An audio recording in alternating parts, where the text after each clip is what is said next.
What's up, YouTube? Welcome back to another episode of the Wiley Show. We are live this wonderful morning, and I love being here for a morning show due to the fact that we are booked and busy. We have other cities to go to, so I had to say,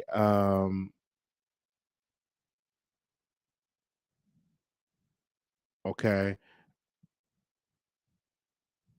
Yes, I had to get here and I booked and busy and I said, hey, we got to do this show. And I said, come on, somebody. And I said, I'm going to do it in the morning. Talk to my producers. I said, we're going to do it in the morning because we're going to be on the train, taking train rides and doing other stuff. And then we're going to be doing members only on the train as well. Got to be in Chicago because the election is on tomorrow.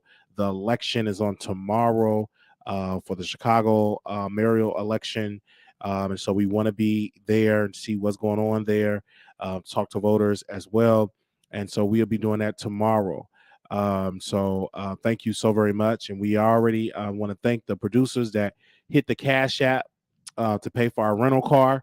We want to thank those producers. You still can send donations in because this is something new that we're doing for the show because we want to be at the party for the watch party at Jamal Green headquarters that you're going to have on tomorrow. So we want to be there to support our brother. And so we want to thank the people that gave. And doing that, we're going to be putting boots on the ground. We're going tomorrow. We would have liked to be out there through the entire election season, but that costs money. All right. So we definitely doing that. So we'll be doing that. I just have my phone. I don't have a camera crew. I just got my phone. We ain't upgrade like Roland Martin. One day we will be there. You have to crawl before you can. You have to crawl before you can go. Didn't that? Did Buffy say that from Married in Madison? Married in Madison. You have to crawl before you can walk. I'm trying not to keep up with CNN. I don't have CNN money yet. We gonna get there. I'm not. I can't compete with MSNBC because I don't have that money yet. But we will get there. I don't have Fox News money, but we will get there. I don't have it yet. All right. So we'll be doing that. And I'm super excited for the love that we have. And from our producers came in. We have our first year of our first person that we are going to mentor, have a mentor, teaching them a different strategy that I learned so far on YouTube. And they already paid their money to do that. So I'm super excited for that. And I'm excited for that. And so we have that consultation that we're going to be doing, working with this person for 30 days. And what they paid for is very worth it. So we will show y'all that person in later on this month, sometime this month. And so I'm excited about that. And I'm just so excited to be here. And also getting a haircut. Got to be fresh. And I told my barber to come through. The barbershop is cold, so he have to do a house call. And that's $100. All right. I said, come on, I got to get a fresh haircut before I touch down in the shop. All right. And that's $100. I don't mind it.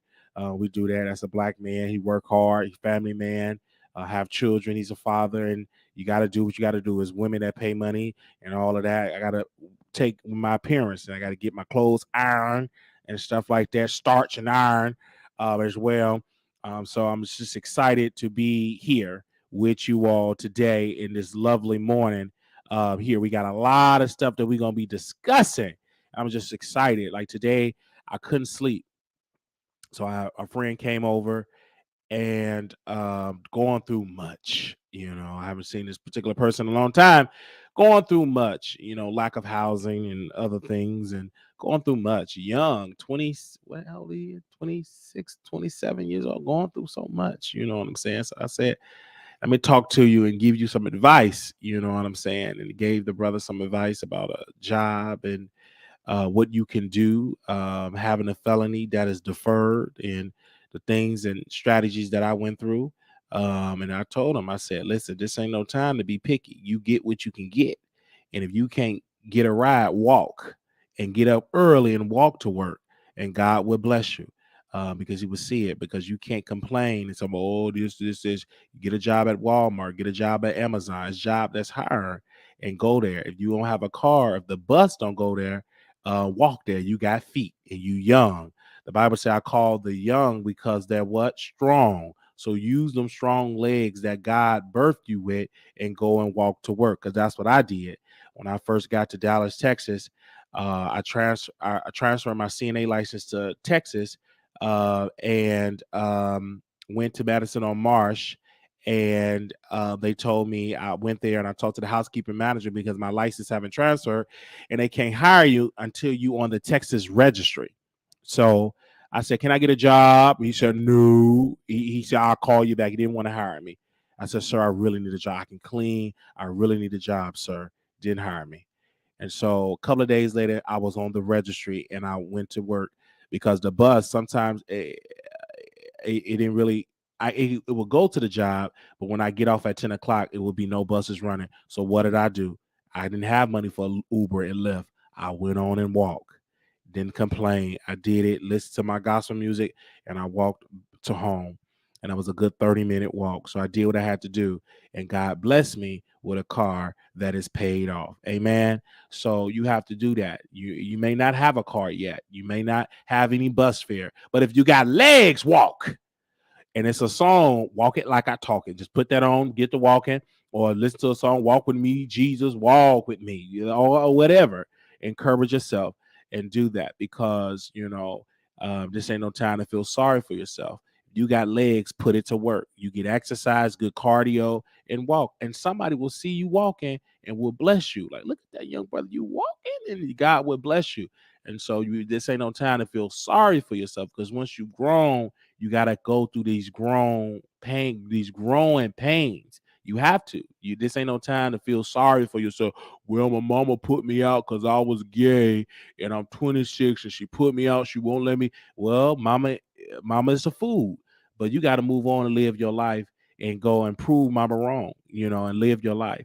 It is foolish to kick your child out because they gay and all that. That's foolish and everything like that. That's foolish. You are a fool to do that and put now your child is homeless and have to couch surf and everything because he's gay and everything like that. But anyway, he's going through a hard time. You ain't allowing me because you say he got a spirit of homosexuality. And I'm not gonna get into that. That's foolish. And so I said, you can't go home. So now you have to use that and walk and get a job and get 2 jobs. And you know what I'm saying? And go to sleep and shower, rest a couple hours and go back to work and stack up your money and all of that and work on your credit and all of that. It's going to be difficult for you to get an apartment. And I tried to tell him because it's going to be difficult for him, because when you get an apartment, when you have a felony, and it's deferred and you on probation, most apartments don't want to give you an apartment. If you defer and you on probation and it's a felony, even a misdemeanor, but especially with a felony, most apartments will say no, especially in the area that I live. They will say no. I tried to do it when I was on probation. And they said, when the brother told me, he said, if you can get off probation, we can be able to lease to you. And so I did everything possible. I researched the law and I found out you can get off probation early. And you know what I'm saying? You can get off probation early. And I went through everything and I talked to my lawyer. He said, yes, you can file a motion. So I got the community service, paid the $20,000 for the library, paid that all, paid everything all, went to all the classes, counseling classes they wanted me to go to. Everything was paid off. And I went there and I hired an attorney and we filed a motion to get me off probation early, got off probation early. And then I was finally able to go to an apartment and get an apartment in my name. And I don't have to worry about roommating with somebody and they on the lease. I'm not on the lease. All right. And so I was able to put some in my name and I felt so wonderful.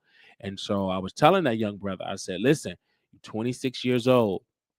You have to do these steps. And you have to, you're going through growing pains. You may have to go through the suites, as they call it, one of those hotels, extended stays, and stack your money up and go to those extended stays as well.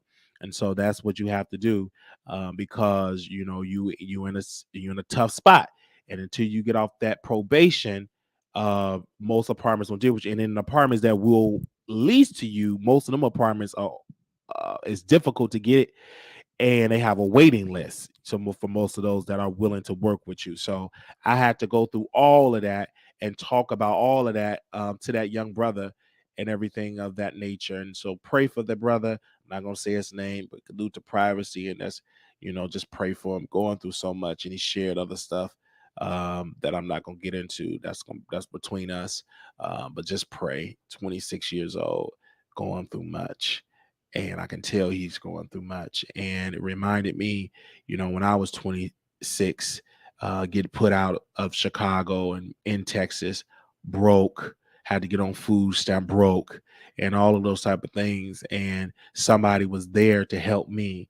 And I was glad to give him some advice and to help that brother. And he needed a lift to get back to his place wherever he's staying. We sent him the money so he could get back to his place and everything of that nature, and help him put a couple of dollars in his pocket and do that for that brother. Going through much, and 26 years old, and I say you young, and you will be able to, you're going through a tough spot now, but revisit this a year from now, you will be in a better place. But you have to follow these steps, and you have to definitely follow these steps. And you know what I'm saying? You have to follow these steps. And I say, you follow my advice, it will work out for you. And I hope and pray that he definitely do that. But anyway, I just had that today. And then I couldn't sleep. I was disturbed. I said, hey, I'm going to go to the gym because I can't sleep. I'm disturbed by that conversation, disturbed by that brother. So I said, I'm going to the gym. So I went to the gym today, and shout out to brother King Randall, the brother from that. He started a challenge on my Instagram. We had the brother on our show, and another young brother. He owned his own, boarding school, and that brother he started a challenge on IG, and it was called #NoExcusesChallenge. And so the brother started the No Excuses Challenge, and I joined the challenge today because I so happened to see it down my timeline. I'm sweating bullets, and I was on the machine, and I burned 800 calories on today. 800 calories. I did it, and I was burning, sweating down as well, listening to music as well, and it's just encouraging. And my message for people is, you didn't get to get your size overnight.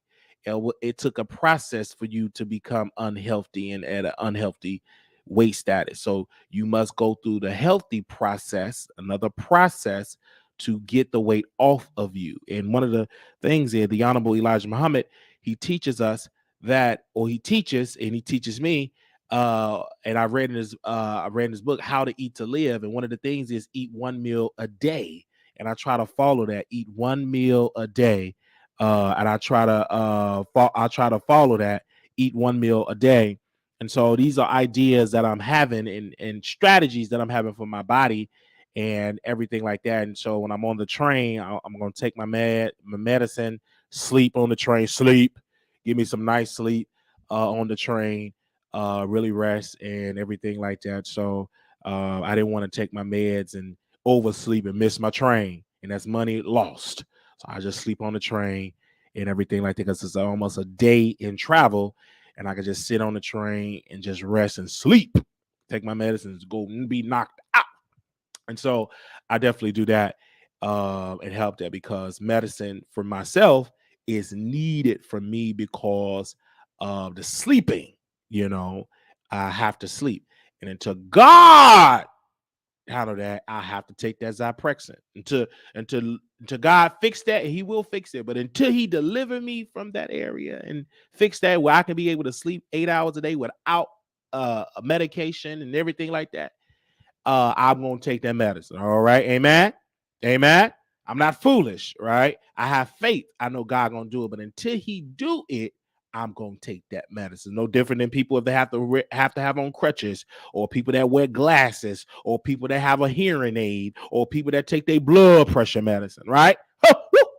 Until you do all of that. And so I keep that in the same box for people that have to take their meds for their mental health. Ain't nothing wrong with that. Don't judge me if you got to take your blood pressure medicine. So don't judge me because I got to take my crazy pills and you got on glasses. see, you got to give God. Well, do you believe God to take them glasses off your face? Do you believe God to take out that hearing aid? Do you believe God to get out that wheelchair? You understand what I'm saying? So people got to understand. Some people have to have a sleeping aid, and some people have to have take medication to balance out their brain and different things that goes on with them mentally. Ain't nothing wrong with that. If you have to take it, right? Ain't nothing wrong with that. If you have to take it. And many people would say, how can you be a Christian and take crazy meds? Easy, take it, and I'm still a Christian. It's still haba baha, it's still hallelujah, and I'm still swallowing that pill, and I still love the Lord. It's just easy. It's just that simple, right? How can you be a Christian and you own Zyprexa? Easy, take it, and I'm still a Christian, and I still love the Lord. So I still do it. I send it to God. Take it and change and heal me of that area. I'm going to take the medicine because I'm not a fool. All right. I'm a wise man. And wisdom will say, I'm going to take it because I know if I don't take it, the root cause of it. Who is it? Oh, no, it's already fixed. You don't have to fix it. It's already fixed. Thank you, sir. All right. The root cause of it. And so with the medicine and everything like that, so it already came through and God have already do it and stuff like that. I'm like, boom, boom, boom. It's already fixed. So and truly God gonna truly do a great things for us. And so yeah, I take the medicine because I understand that if I don't take the medicine, all them voices gonna creep up. Hold on 1 second. You don't have to fix it. It's already fixed. Thank you, sir. All right. It's already fixed. Thank you.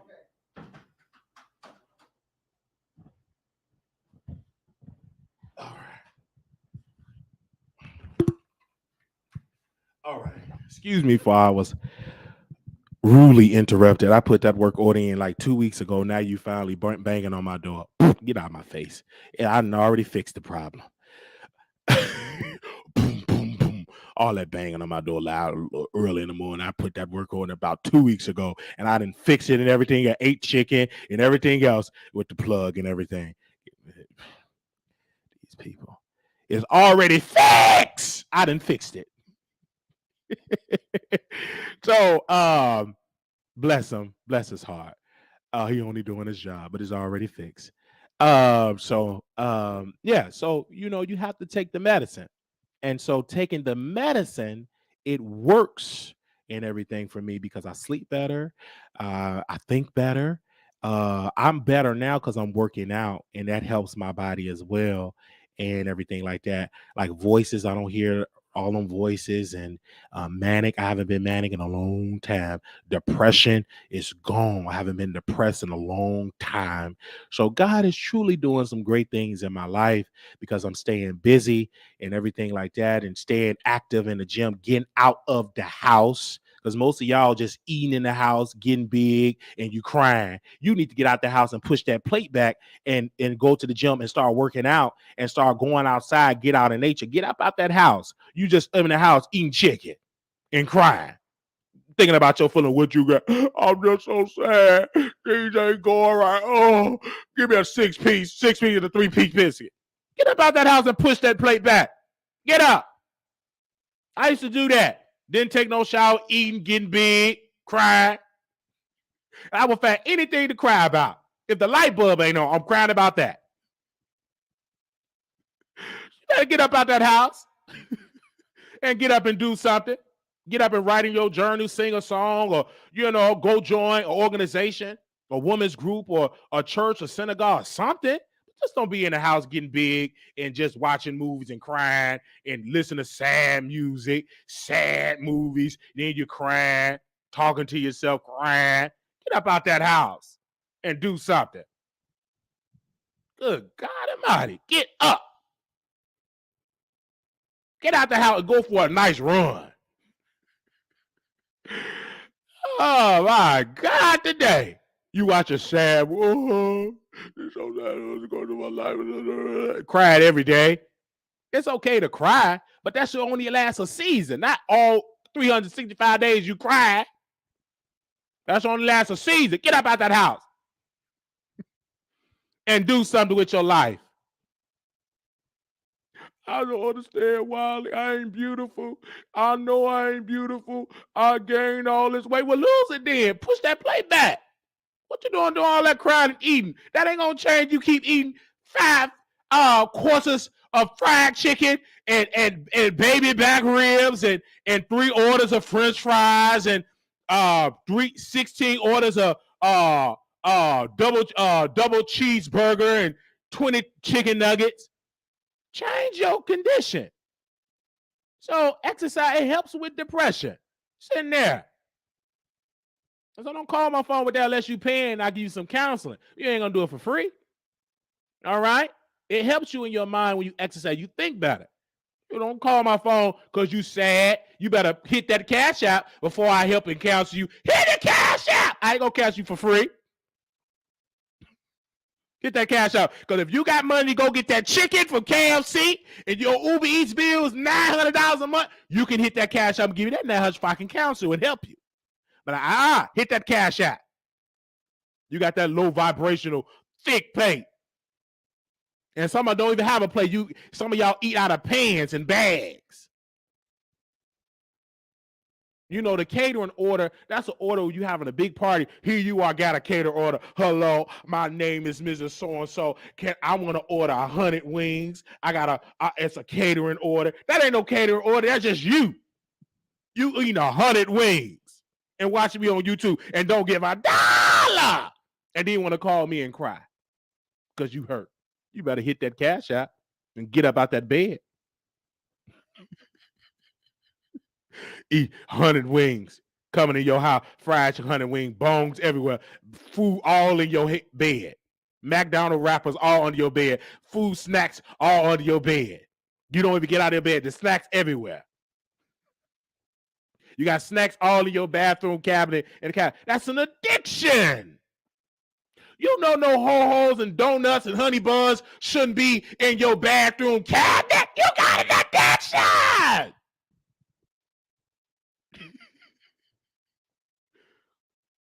In the bathroom eating chips. You in the shower eating a donut.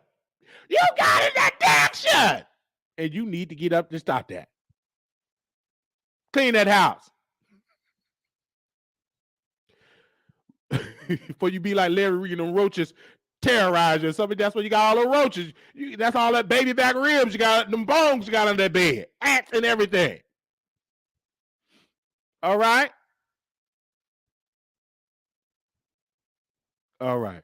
So,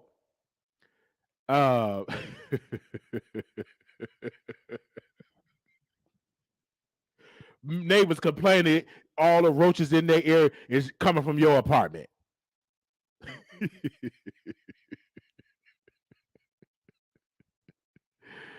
Oh, man. I just had to say that. All right? So, you wonder why you got rats and I just don't understand why I got all these rats. Because all them honey buns and donuts and McDonald's and Burger King, they getting full too. They overweight. You know something wrong with your rats is obese. So they eating off of you, the crumbs and everything you leaving.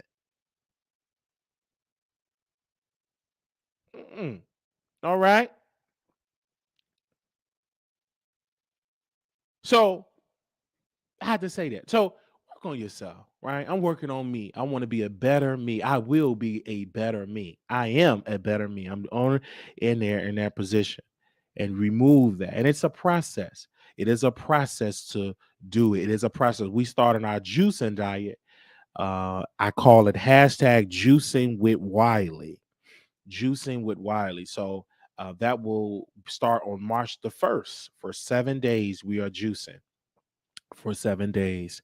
I'm not a doctor. I'm doing it. I'm not going to tell you if you ain't well enough to do it, don't try it. But I'm doing it. So if you want to follow me in that 7-day challenge, Please do follow me.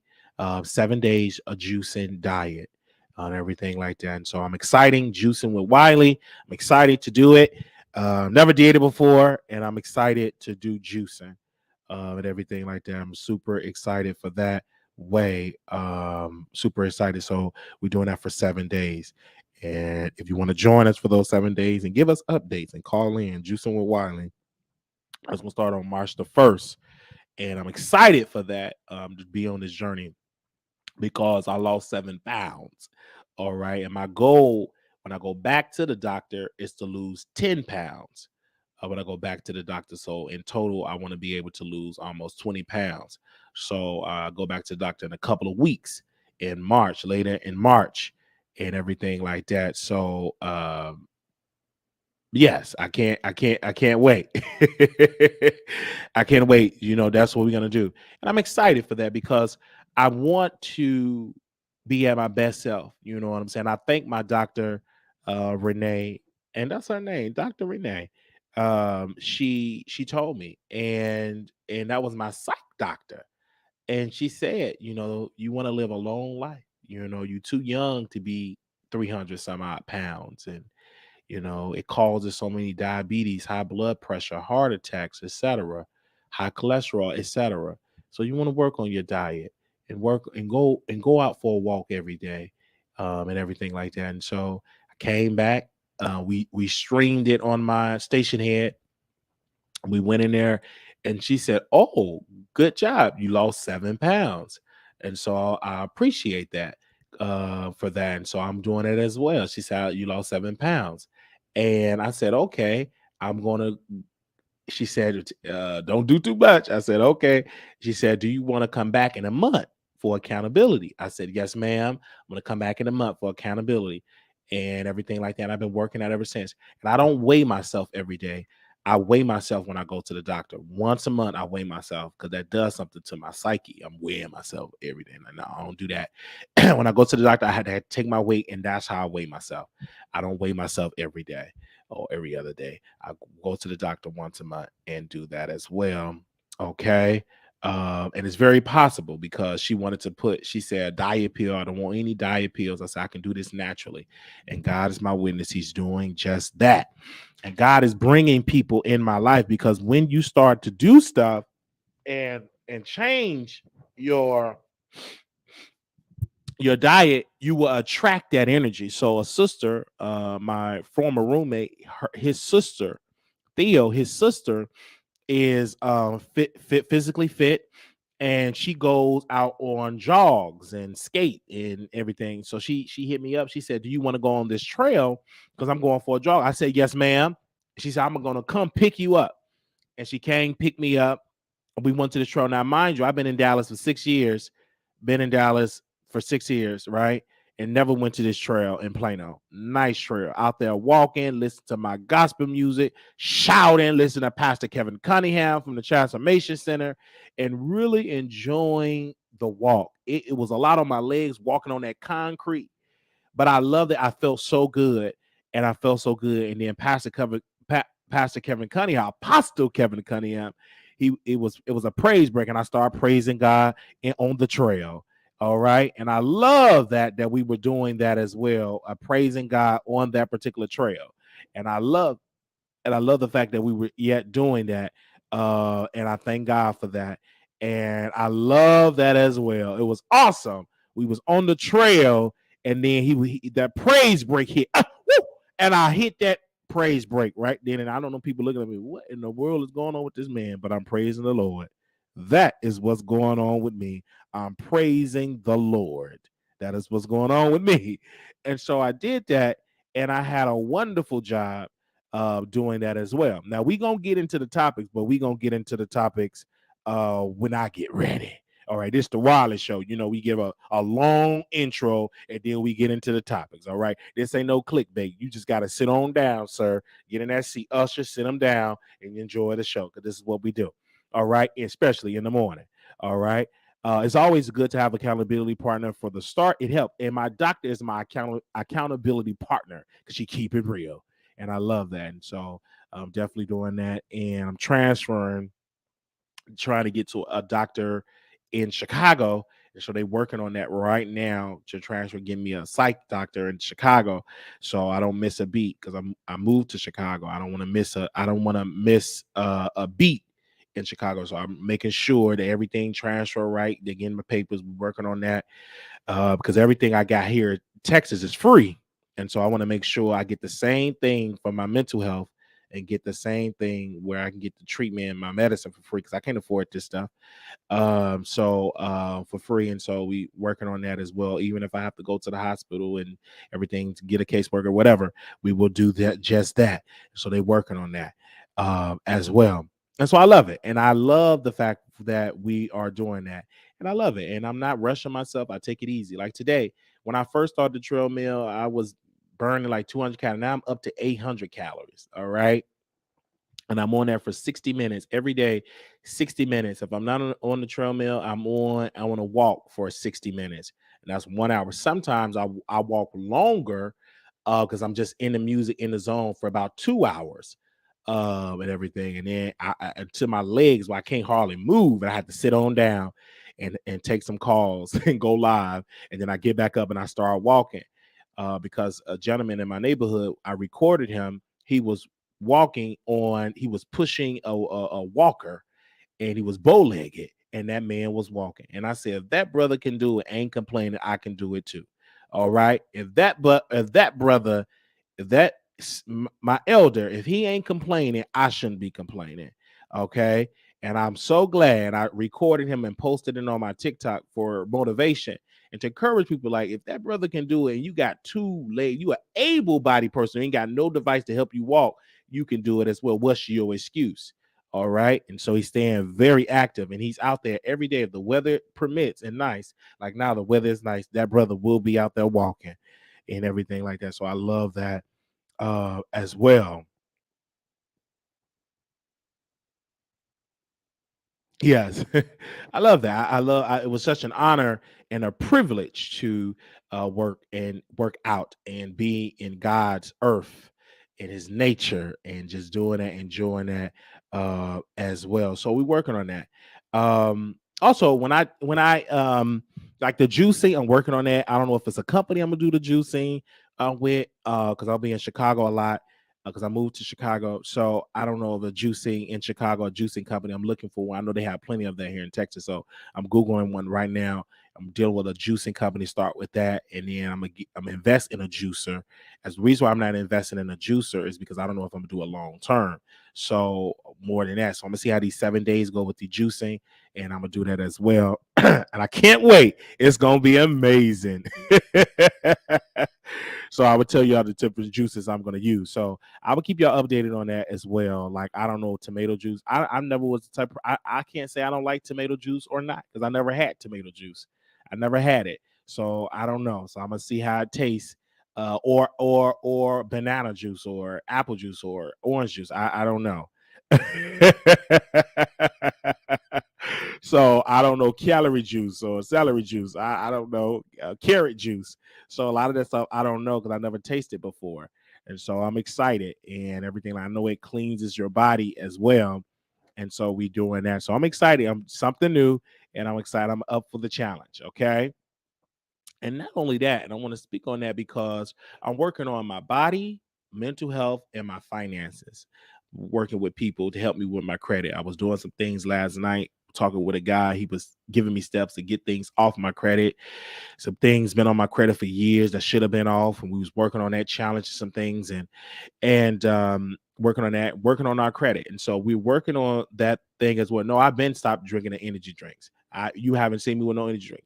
So God is truly doing it, and working on the finances, working on all of that because I'm doing all of that, working on my finances because I'm training myself to be a good husband, right? Before I get married, right? And so a good husband should come in with good credit. For me, I don't know about you. I want to come in with good credit. I understand some people get married, they got bad credit, and now they have good credit. I don't want to have that story. I want to be in the reverse.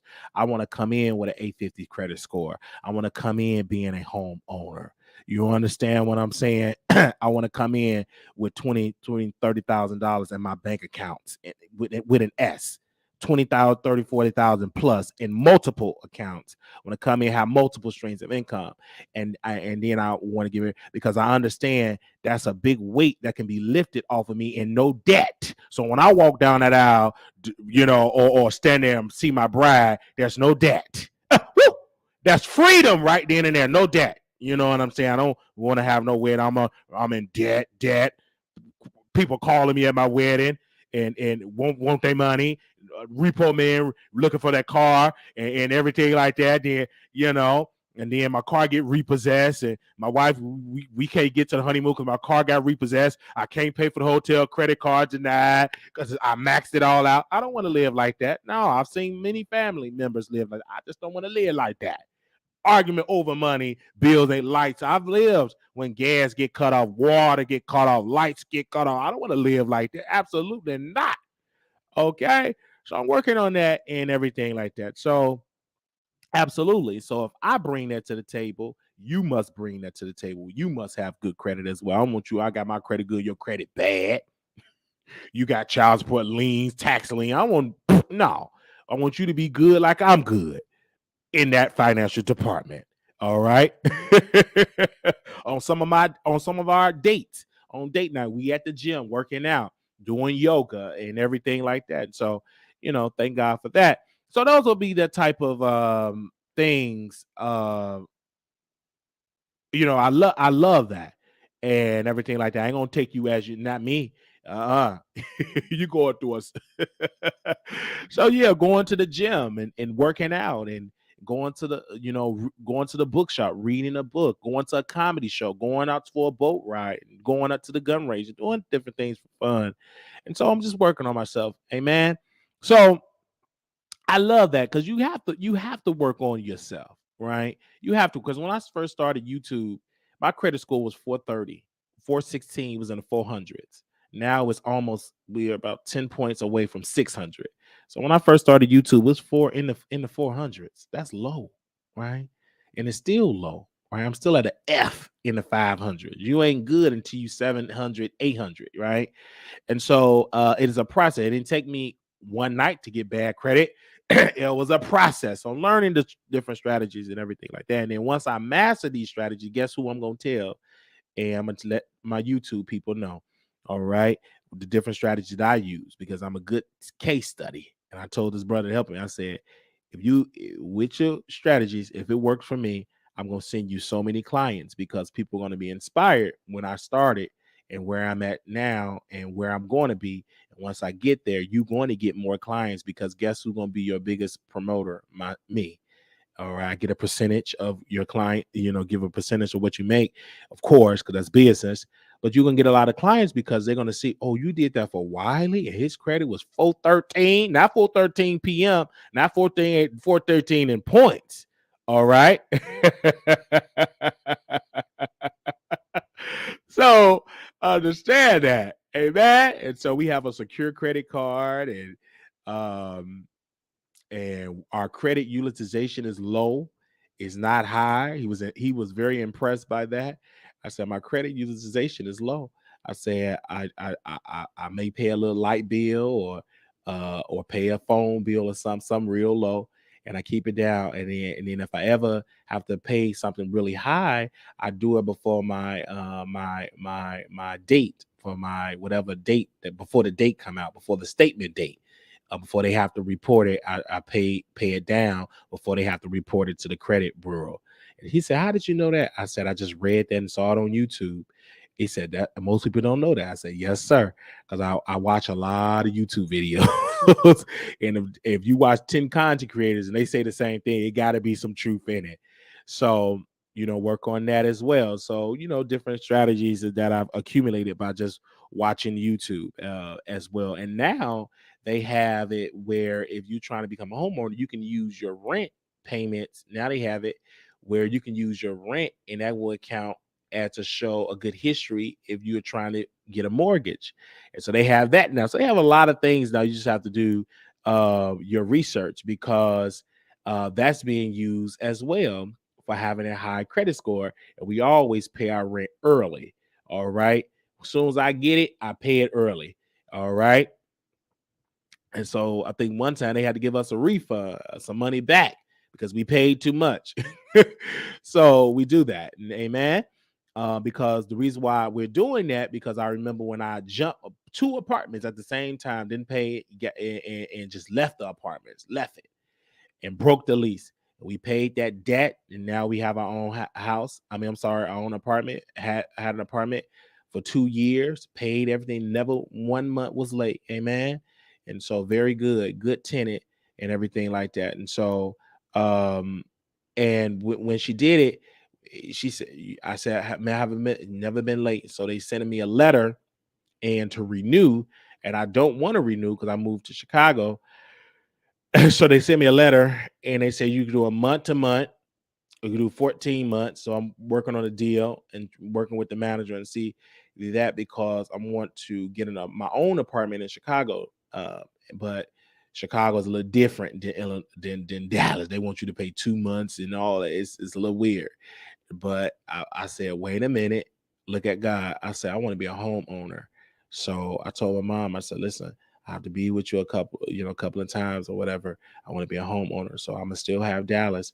I do that little month to month or something, give you a little money on the side. Because I want to be a homeowner. I said, it's time for me to be a home. She said, it's time. I said, I want to be a homeowner. I want to, by the time I'm 35 years old, I want my credit at 850. I want to be a homeowner. I want to be able to buy properties and everything like that. Because I said, Mom, I love you, Mama Wiley. I said, Mother, I've been paying so much in rent, making somebody else rich, and I don't want it, right? And if I would have put all these years in 10 years, let's say, for example, paying a mortgage, that's ownership, that's equity, that's, so much you can do. If I'm trying to get a business loan, you can use their house as collateral and so many other things that you can do with a house. You can refinance. There's so much you can do with a property. That's a gateway of wealth. And I said, I want to do that. And that's on my mind. I desire that. So I have to get the credit. I want the credit up. I want to be able to get the best deals ever. So and I said, you may be the person to sell me a house. Amen. I said, not may, you will be the person to sell me a house. You this close to getting your real estate license, and I want to be your leading client. I said, whenever you get your real estate license, you have a son to have a show that reach thousands of people a day, and we will get you clients and everything like that.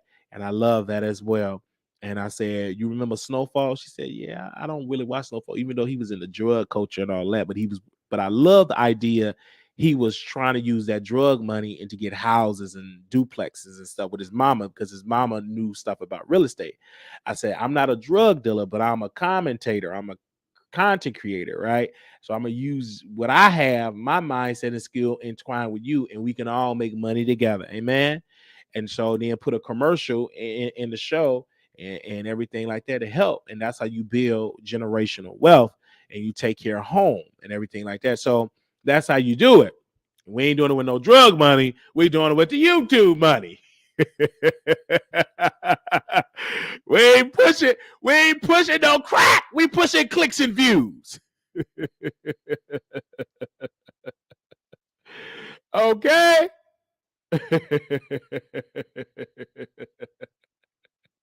So you better say it. We ain't pushing no crack. We pushing clicks and views. So no. So amen. So we got to make that play, So having these type of conversations and understanding that, because I've learned this by just being in debt all my life, never been debt free. Um, uh, you know, being in debt costs. It's an expensive business, it's a big business, because when you in debt, these car loans and stuff, they high interest, 29.99 APR rate, uh expensive.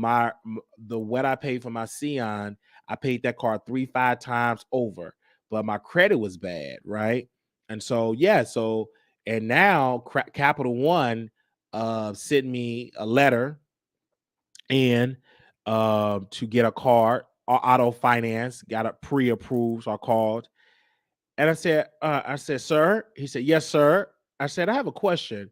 He asked, You ran everything. I got approved. He said, yes, sir. I said, y'all gonna give me the car for free? He said, no. I said, well, he said, what kind of deal would you want? What car note would you want? I said, I would like to pay $100 in a car note. Oh, no, sir, we can't do that. Well, I can't do no business with you, sir. Call me back when you can do that deal. And he started laughing. He said, are you serious? I said, I'm serious as a heart attack. Call me back when it's $100 a month for a car note, and call me back. That man looked at me and he started laughing. He thought I was joking, but I was serious, right? And so I'm not in no need for no car, sir. No, sir. And they call me all the time. You gotta, come to get a car. No, sir. No. I say, unless you get me one, I'll come get it today. And so I'm not going back and get no car. No, it's no need. I have a car. It runs well. I'm about to get new tires, new batteries.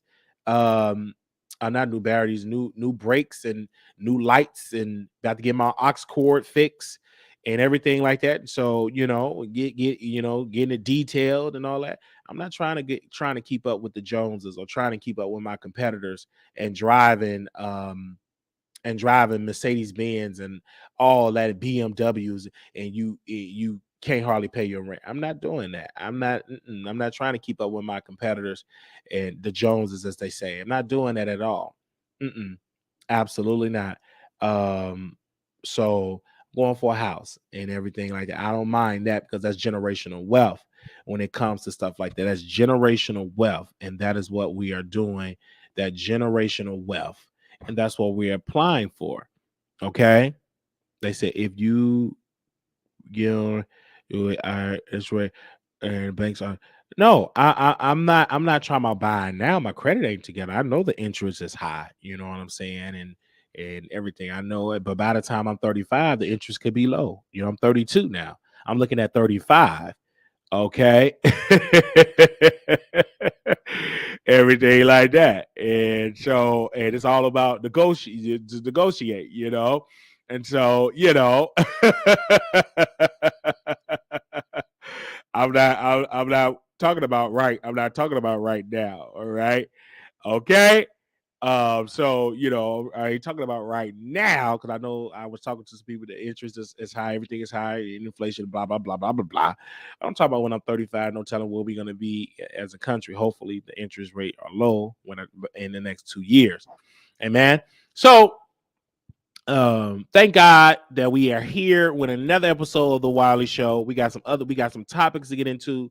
We got to do our intro and talk about real life stuff before we get into our topics and everything like that. And so I'm super excited for that, because I want my credit, everything like that. I want to people, because like I said, we do a clubhouse every Monday night, 8 p.m. Central, with some people in real estate that make good money in real estate with Brother Don. We also got a special guest coming on every Monday, Wednesday, and Friday at 8 p.m. Central Standard Time, and doing amazing. And so, working on that, because like I said, I'm surrounding myself with people with bank accounts are bigger than mine, with credit are better than mine, because that spirit of that is leaping on me. Because spirit leaps. That don't always mean a bad thing. Because in that script they said spirit leaps. A spirit of somebody that's financially stable can leap on you. For you being around them and learning from them and have that mindset and that hunger, and you listen, that spirit will leap out on you. Now you got good credit. Now you is a homeowner. Now you got a beautiful, that spirit that is leaving because you're around people that got it together. So the reason why some of y'all are effed up, y'all around a lot of effed up people. That environment is just effed up. So change the people in your inner circle. All right. And I'm not waiting till I get to 3 million subscribers to change. I'm changing right now at 30,000. So by the time I have 100,000, I'm good. When I'm at 1 million, I'm good. When I'm at 60 million, I'm good. You know what I'm saying? I'm having this mindset at 30,000, because I've seen so many people that make money on YouTube, and I ain't gonna say no names. I could, but I'm not. And the first thing they go do, rent an apartment, paying $3,000-$4,000 in rent. Not me, because with that mindset, you don't own that high rise. With me, once I'm making that type of money, where you making $30,000, $40,000, $50,000 a month, I don't want to be still renting. I'm making $50,000. I'm still renting. I'm downtown renting. No, not me. I want to be able to own property. And I learned that from Michelle Etiele. She owned property. She have rental properties, right?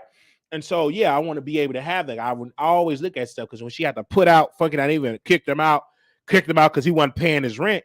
That means I looked at it, I said, this woman got rental property. So that's amazing. Had a beautiful condo. And I think she turned it to Airbnb. She was trying to help her brother out. They were friends, and the man didn't pay her.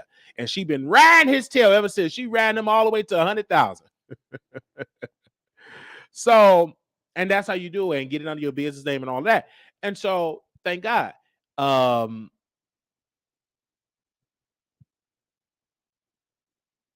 Amen. So I love that. I was able to get my car loan with no interest rate. I'm able to pay more and almost off, and the money will go towards something else. So look at God. So you can have that when you have good credit.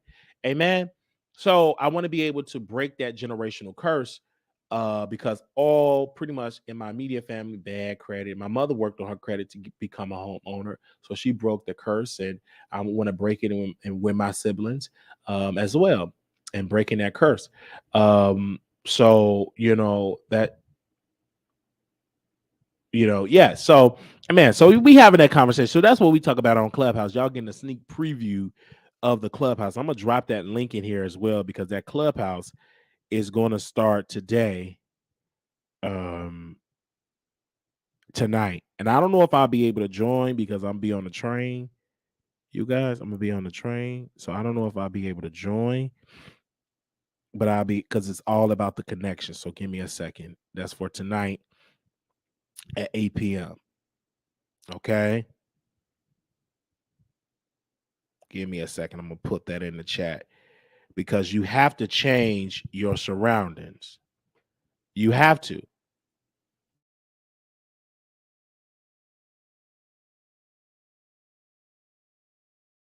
All right. Give me a second. Okay. All right. Give me a second. We need a business. We can talk about that. All right. So let me pin that as well. Okay. So that was that. Let's get into these topics. Oh my God. I can get to talking. Yes. And Picasso is in the chat. Picasso is in the room. She said, I read the book, y'all. It's some really good stuff. Look at that. Look at that. She read it. She's in the room. You know what I'm saying? She's in the room and she joining the room. And not only she joining it, she reading the material that you get from the room. Amen. And so I love that. Okay, let's go to the next topic. Let's get into our topics. We got an intro. Now let's get into the topics. Okay, T.S. Madison, the lady that got me blocked. She blocked me from all social media. She blocked me on her Facebook. She blocked me on her Instagram. She blocked me everywhere else. So I need y'all to share this live and tag T.S. Madison because the sister got me blocked. Now, she got me blocked, but when it was a mess going on with me and a person that I had catfish. It was her makeup artist. She called the makeup artist and wanted to bring him on the show. Right? She wanted to bring him on the show, but now because we've been on her hind part and we have not been kissing her butt, and we was talking about them low ratings that she had on her show that got canceled, and we talked about them low ratings on her Fox Soul. Then we talked about Bros that didn't do well and it flopped at the box office. Then we talked about all of these type of things, how she stole Kaya idea and how she kissing these celebrities' butt and ain't really paying off for her in Hollywood. And so she decided today or yesterday or last night, she decided to say this on her IG. She said this: a lot of you all disgusting. You rather see a black father denounce his gay/trans child. But what can I expect? Some of you all are the same people screaming free R. Kelly. Sometimes I just want to WTF in my community. And yes, B, black is my community too. This is a quote from T.S. Madison. She said, I really weep for my people. And you And you ones in my Facebook comment section are awful. And yous protect kids behind a blameless hate for people who are your people too. This is why I want to understand with T.S. Madison. She puts on this activism hat, and she's really not an activist. She's only an activist when it's convenient. Because when she was in that stall and she made fun of this woman that was in the stall, a biological woman in the stall, right? And the woman was having a menstrual cycle going through. She trashed the woman, right? This so-called activist that's on red carpets trashed that woman. She was going through and talked about the woman menstrual cycle and talking about how she had this big old maxi pad and all this stuff. Now, mind you, this is T.S. Madison, someone that was born a male, that due to laws and everything like this have to be welcome in a female restroom. And she decided to make fun of a biological woman when she was going through her natural, things that women go through in their body. And she used that intimate, private moment, and she decided to go live outside in the gas station parking lot and to trash and make fun of the woman. But this is supposed to be the so-called activist. But then when things happen in her community, when people they don't agree with Zaya transitioning and to be able to change her gender and change it on her birth certificate, a lot of parents disagree with it, rightly so. That's their opinion.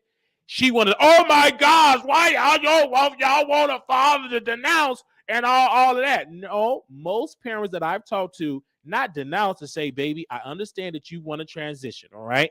I will support you, but let's sit on this and wait till you 18 years old because you may change your mind. And I don't want we go through this court proceeding and you change your gender from male to female and you legally change your name to one name to the next. And then you may next year or 6 months or 2 years from now say, Daddy, I don't want to do this anymore. So let's wait until you 18 years old. We're going to go to counseling. We're going to wait till you get 18 years old. If this is something that you want to do and everything like that, we'll wait till you get 18 years old. I don't mind saying, honoring your gender identity at home and all of that, respecting you, right? But before we do a court proceeding, because that's life term, let's wait till you 18 years old. And if you decide, and when you are 18 years old, that this is something that you really want to do, as your father, Dwayne Wade, I will support you. Get the lawyers, we file the paperwork, and we do that. But you're 13 years now. All right. Because when Jesus was at 12 years old, he said to his mother, I must be about my father's business at 12. But you didn't really hear about Jesus until he became a grown man, until he was about 30, when he was full with the Holy Ghost. All right. You didn't see Jesus raising the dead at 12 or raising the dead at 13, walking on the water at 14. He didn't start doing all of that until he became a grown man. I'm in the scripture. Until he became a grown man. Writers didn't start to write about the miracles until he had the disciple, until he was grown. Now, when he was 12, he told his mother, I must be about my father's business. But you don't hear no more about him until he became a man. All right? Because if anybody was able to do things, it would have been Jesus. At 12, 11, he'd have been healing folks at 10, 11 years old. All right? So, no, you didn't hear it until he was almost about 30 years old. And so, we have to understand that. And so with T.S. Madison, this so-called she's a fake activist, fake. All right. She is angry because people is not believing in her lifestyle or idea of what a child can be. T.S. Madison did not have her name change and her gender change when she was a teenager. The ideas and the mindset she was a grown woman. She was grown and she made those decisions as a grown woman, right? She didn't make that decision when she was 13 years old and say, Mama, let's go to court. Let's change the gender. Let's change my name. She didn't do that. She waited until she was grown. All right? She waited till she was grown years. She was grown. And then she was on the horse roll and to pay and all that. She was on the horse roll. She was a harlot. She was a prostitute. That's what she was. That's her story. That's her testimony. So, but she wasn't doing that, I don't think, when she was 13 years old. And so at 13, you didn't do no court proceeding. Miss Mary went down for that. So all that what you talk about, these Miss Mary wouldn't have went for that. You had 13 talking about you want to change, or Miss Mary would have rebuked that. No, Miss Mary wouldn't have did that, right? It took Miss Mary a while to learn of that and to say, okay, I'm a Christian. I'm gonna love my child. I'm gonna love her as a daughter. And they still got issues. Even her brothers still don't honor her as T.S. Madison. They still call her Timothy. Are you dragging your brothers and your daddy? Drag them in your family. Don't be dragging your audience, people that's paying you, paying your bills, subscribing to you. You drag your father because he still call you Timothy. You drag your brothers because they still call you Timothy. Even your mama slip up and say Timothy. Are you dragging them, making a post about them? They ain't all the way up to date and respect your transition. But you ain't dragging Miss Mary. You ain't dragging your brothers. You ain't dragging your daddy in the post, but you want to drag the people that's paying your bills. That's the reason why you in that chateau. That is because of the audience. That's why you go live every day on YouTube, because for a check. Come on, somebody. You dragging the people that's paying, giving you cash apps and PayPals. You still go live every day on YouTube for a check. Streaming live on Facebook for a check. So you need to have a town hall and listen to the parents and what they're talking about. You're not a parent. You don't have any biological. Chi-Chi is not your biological son. Chi-Chi is someone that you mentor, that you call your son, but you didn't birth Chi-Chi. No, you did. So maybe you need to have a town hall with parents that birth children out of their womb and understand where they come from. And sit on down and talk with it and have a town hall in Maddie in the morning. And let me moderate in Maddie in the morning. Okay? So you can hear what they saying. But making that post and say what you saying, a lot of y'all are disgusting. You rather, a lot of you are just on your audience. They're not discussing no people. If they discussing giving you cash apps and super chats so you can eat hamburgers and baby back ribs. So when you go to Vegas and go out to Mexico, they there going to your trips. Is those same people discussing? You better watch what you say, sister. Sit somewhere and sit on down somewhere.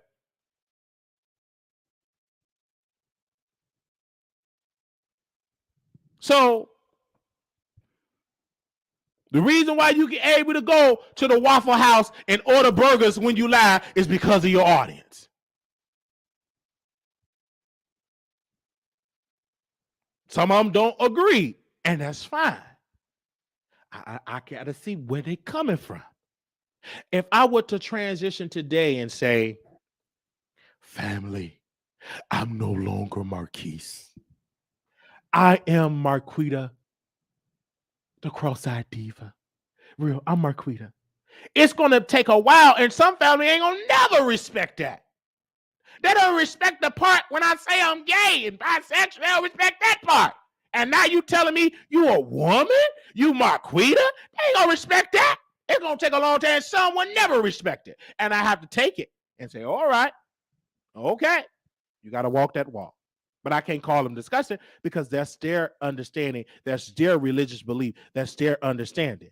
Because that's a change that's going to take a time to process. We've been calling you Marquise for 32 years. Now we got to call you Marquita. Or it's a new thing. Don't call me a he or she or a he. Call me them or they. If I go to my family right now, Mama, don't call me a he or a him. Call me they. I'm no longer a he or a she. I'm they. That would take a while to process that. Okay? That would take a while to process. What? My grandma already hard of hearing. Well, what you say now? Grandma, put your hearing aid in your ear. Don't call me a he. Call me they. What? Okay, what that boy say? He said, and then my sister, he said, Grandma, he no longer he or she, he's a they. What now? The blood of Jesus. She gonna get the prayer and get her holy oil, the blood of Jesus. Oh, Father, right there to that, Lord, heal her right there, Lord. The blood of Jesus. The enemy take it over. Give me oil. Give me oil. Oh, the blood of Jesus. She going to be praying for a good hour, 2 hours. Oh, the blood of Jesus right there to that, Lord. Lord, Father, heal her right now. You know it. You did it, Lord. You did it for Lazarus. Lord, heal my grandson. He done lost his mind. Got her throwing all that oil on me. Waking me up, blood and oil. So it would take a while for that. Throwing number oil.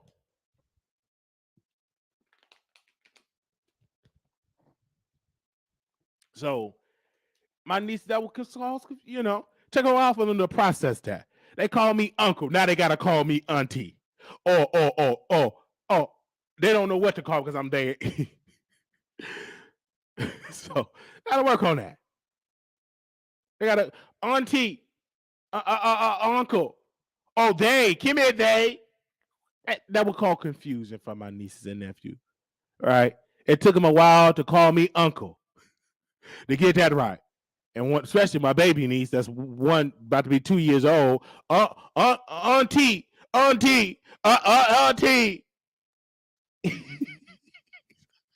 Give me auntie. Now, what in the world is going on in that house? Give me a day. So T.S. Madison was upset because she defending Dwayne Wade and Gabrielle Union because Gabrielle Union got her in the movie. She got her in the movie. Gabrielle Union got T.S. Madison in the movie on Netflix. And so she's supposed to be this amazing actress. So Gabrielle Union got her in the movie on Netflix. So she's defending them because that's her bag. She's not a good actress. She needs to take some acting class. She's worse than Beyonce. And it's no shade. I see why Beyonce put on, because both of them need some acting coach. Because they both can't act. T.S. Madison can't act. Neither can Beyonce. Neither one of them can't act. No. She's one of the worst actresses ever to transition from R&B to Hollywood. No, Beyonce can't act. Neither T.S. Madison. She Ambrose, you'll see what I'm talking about. Anyway, for those 3 people that did go watch it in the theater, so I was one of the ones in the theater. I was the only one in the theater. So I see that as well, and I see this, and I understand what T.S. Madison was trying to say, but it didn't come out right. She should have worded it right. You supposed to be a celebrity. What your PR person? Beyonce would never do that, and you love Beyonce. Beyonce would never do that, call people disgusting. She will talk to her publicist, Yvette. Is that her name? Yvette? I'm going to call her Yvette. She would talk to her publicist. Her publicist would strategize of the messaging. You want to come up and upgrade and be like Beyonce and be in Hollywood, and you still got that harlot spirit. Still want to drag people. And then you want to respect people. You want to be respected in Hollywood. Then you get right back in the gutter. You want to get right back in the gutter. You're supposed to be so pro-black. Black is beautiful. Black is this. Black is that. And the same black people that you talking about on Beyonce album is the same black people you just called disgusting. Sit down, you hypocrite. And I speak to Beyonce, shame. That's the person you put on your album that's calling people disgusting, that made fun of a black woman menstrual cycle. That's the person you put on your album. I know you, Beyonce. I know you got millions in the bank. I know you got a mansion that's worth over millions of dollars, but that was a foolish decision you made. Put her on the album. Making fun of people, and she talking, I'm pro-black. I'm black is beautiful. Black is this. But you made fun of that black woman when she had that menstrual cycle. Yes, you did. Did it loud in that parking lot. Made fun of her.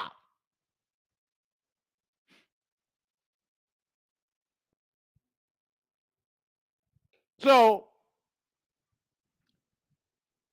T.S. Madison, sister, you out of order with that. You could have kept that message. And that's why that message Give me a second here.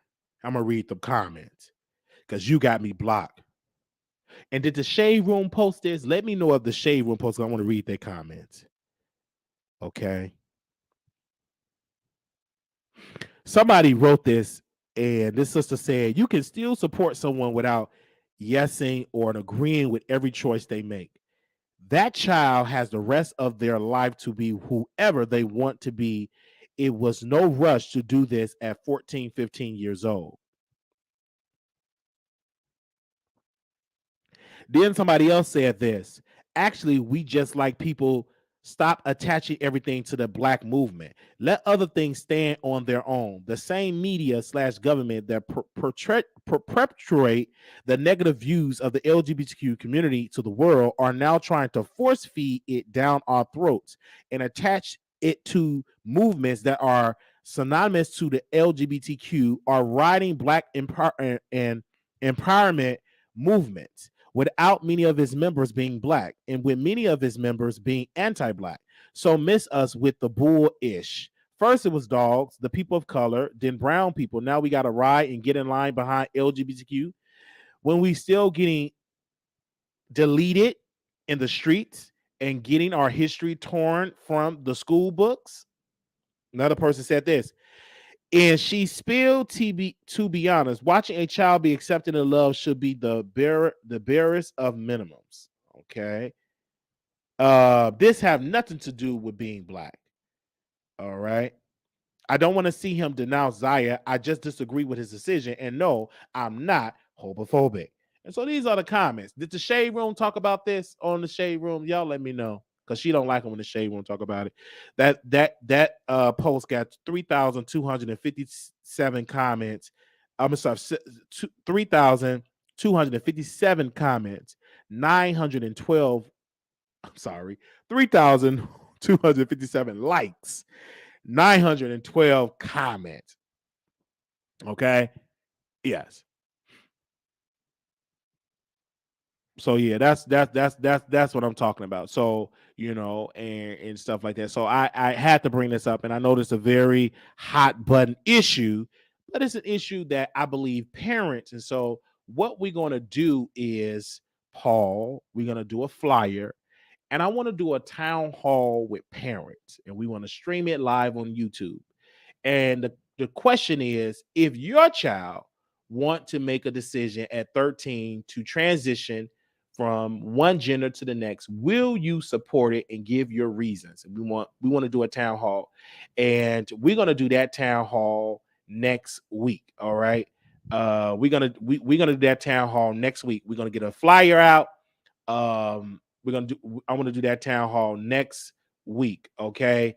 And give y'all enough time. We're going to put a flyer out.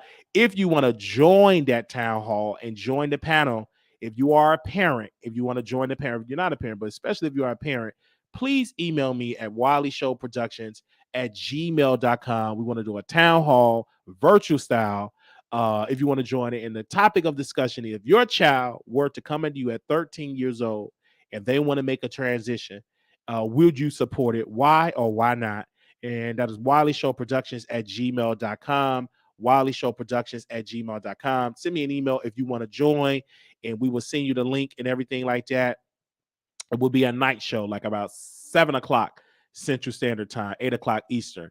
So if you can join it, we're gonna do that Saturday because that's the weekend, right? So when most of y'all off work, so that'll be next Saturday.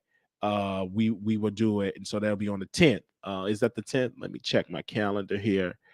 I'm sorry, on the 11th. That will be on March the 11th. March the 11th. We're going to do that. So that's going to be a town hall. So if you're a parent, if you want to join, if you're a minister, if you want to join, or whatever, you can join at wileyshowproductions@gmail.com. You don't have to. I will prefer you show yourself on camera, but if you don't want to show yourself on camera, you don't have to. We have a way we can just hear your audio part, the audio. So the question is, if your child were to come at you as a child and say, Mama, I want to transition to one gender to the next, will you support it? Will you go through the court proceedings and everything like that? That's going to be the topic. So Wiley Show Productions at gmail.com. Send us an email, and I want to hear your reasons. And I want to hear from parents, because I'm not a parent. I have nieces and nephews. I'm an uncle, but I'm not a parent. Would you let your 13-year-old transition? And that Gmail account, please email us and let me know if you can attend, that you want to attend, and you have somebody.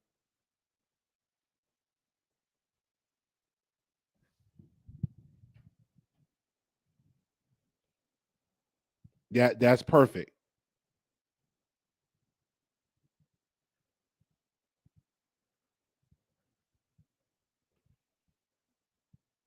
Okay. So yes. Okay. All right. Okay. All right. So all right. Let's move on. Okay. Ooh, this is why people block us. I understand. YK Osiris. Now, let me tell y'all something about this young brother. He's light skinned, he's talented. You can you know, his baby mama came out, and this is so sad, you guys. His baby mama came out. I want to quote exactly what she said, because they sent it to my DM about his baby mama. Do I have that DM of what she said? Give me a second, because his baby mama exposed him and pushed him up out the closet. Give me a second. Let me scroll down here.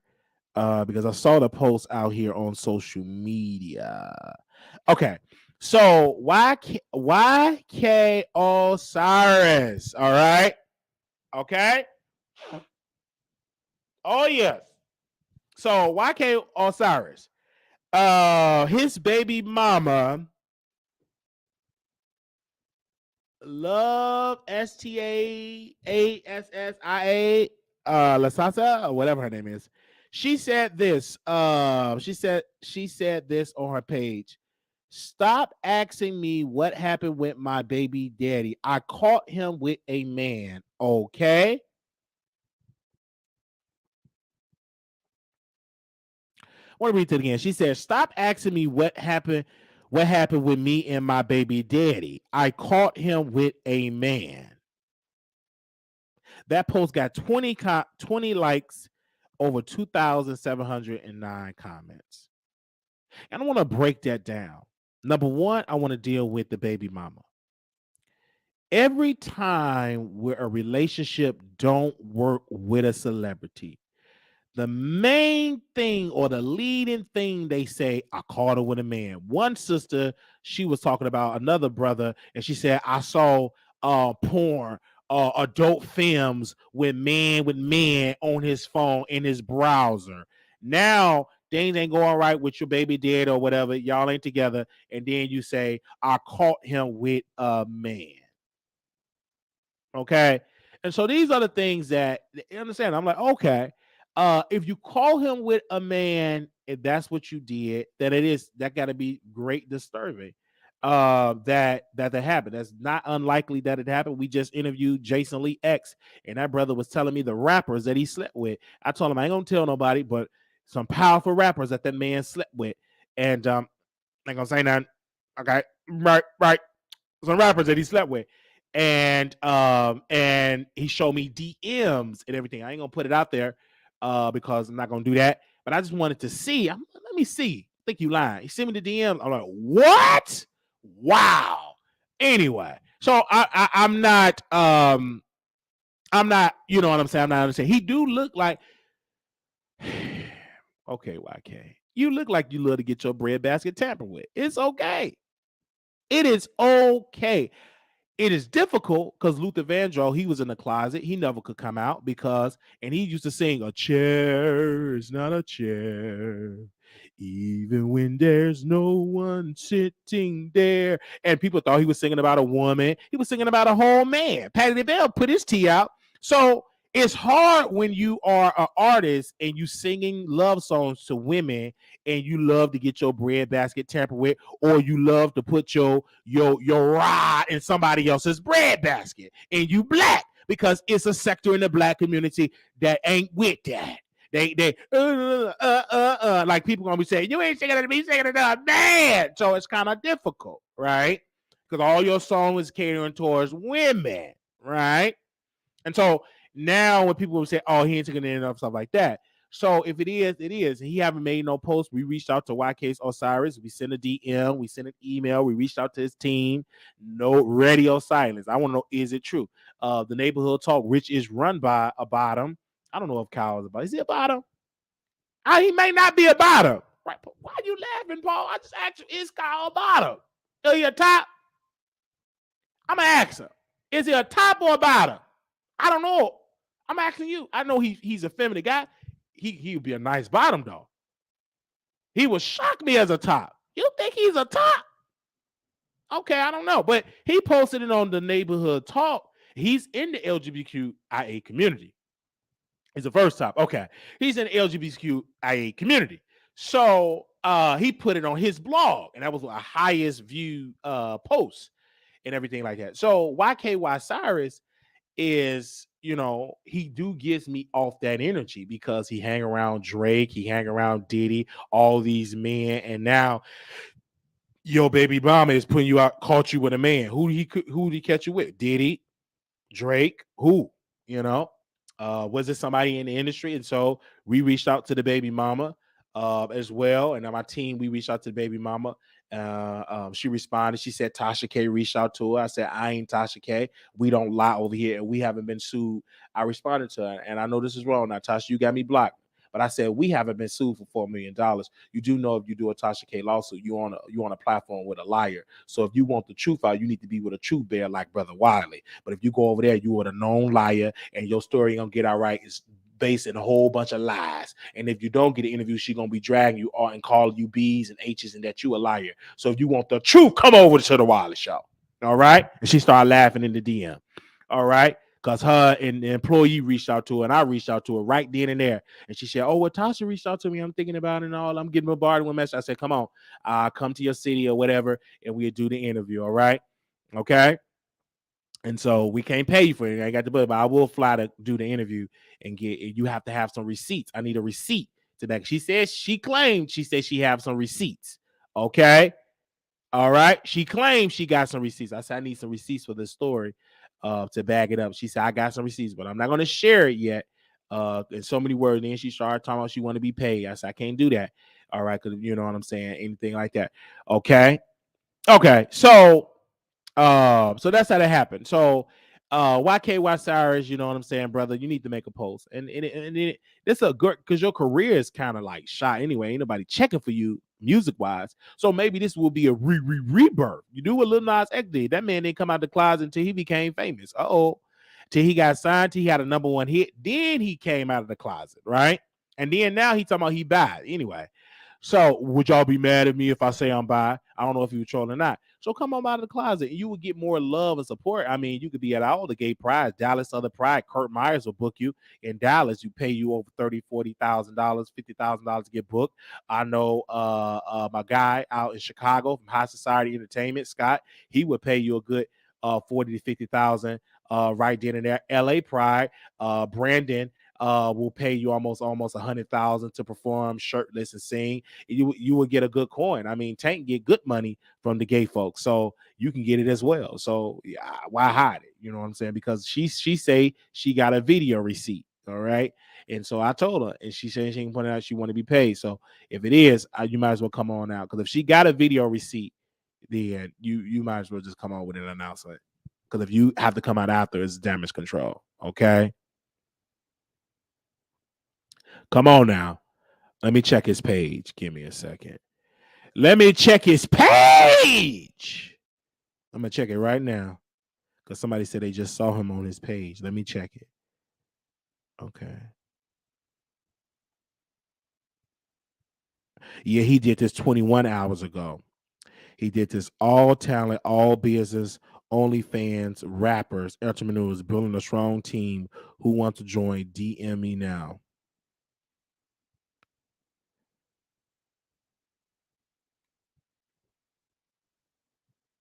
All right. Give me a second.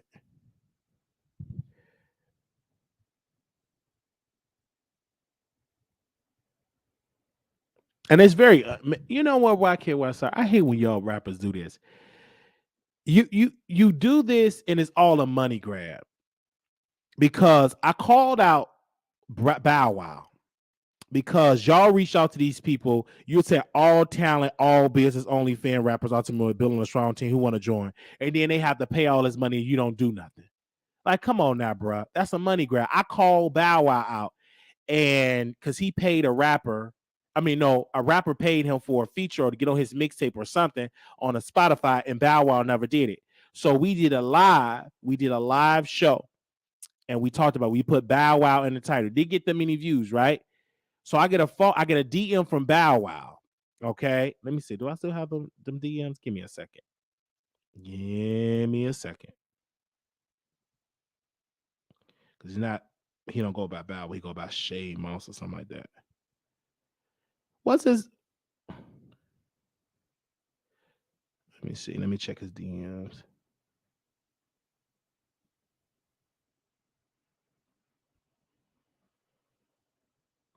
Okay, give me a second. 1 second, because I know people say, "Oh, he lying." Let me screenshot. Oh, actually, I don't have to screenshot. I can screen share. Give me a second. Let me go to Instagram. Let me go to Shay Moss. And this is my personal number, so I don't care if y'all call it. I can just block your number. Give me a second. Shay Moss.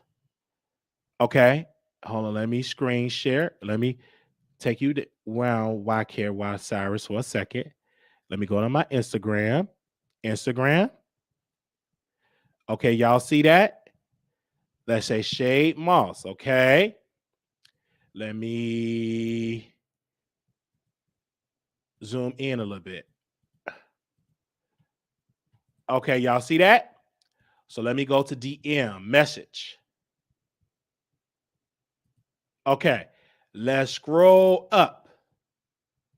December 17th, 2020. Okay. All right. So he said, "What's up, bro? You made a video on YouTube about me, not whatever his name is, Shamo, whatever. Bow Wow. Okay. What's up, bro? You made a video on YouTube about me not knowing the facts. Let's talk about what happened and maybe delete it and make a new one for a cross promo." I said, okay. When we like to come, when would you, I meant to say, when you like to come on my show? Bow Wow said, "What's your number?" I said 773-641-8742. I said, "Once we talk, I don't mind recanting my statements." And then I said, "Support your move." So we get on the phone. All right. I'm outside because that was on. I had to go take my class. I'm at Bell Counseling Services out here in Dallas, right? I'm in the parking lot. So Bow Wow team and Bow Wow is on the three-way. And can y'all hear me? We on a three-way, right? We on a three-way. His team, Bow Wow. Bow Wow get on there. Yeah, I don't appreciate it. And his team just take over the conversation. And I said, what did he lie about? It said, because I said he have receipts to prove that you didn't do right and keep your end of the bargain. And I said, Bow Wow, I said, what are your receipts to show that you did pay him and that you did put him on a mixtape? Radio silence. And they said, "Yeah, man, we gonna do this. This ain't right. You gonna put him on there. You need to delete that video and everything. That ain't right. You should have. Why you ain't hit him up? And he's just a whole liar." I said, "Sir, I don't hit up celebrities and have to tell them when I can do a show. I don't do that. I don't hit up celebrities. Oh, Mr. Bow Wow, is it okay that I talk about?" I don't do that. Where they do that at? No, sir. And I said, Bow Wow, I said, would you like to come on the show? His team interject. We're gonna have to wrap this up. We're gonna have to wrap this up, and I'll call you back another time. I said, before you wrapped it up, I need an answer. When can you come on the show? No answer. Phone was disconnected. And I kept that video up and I didn't delete it. Because I'm not gonna get intimidated because you Bow Wow. I don't care. Woody woo. Earth. I don't care. Because you Bow Wow, you think I'm gonna get intimidated, and take it down because you Bow Wow on the phone? You a man just like I'm a man.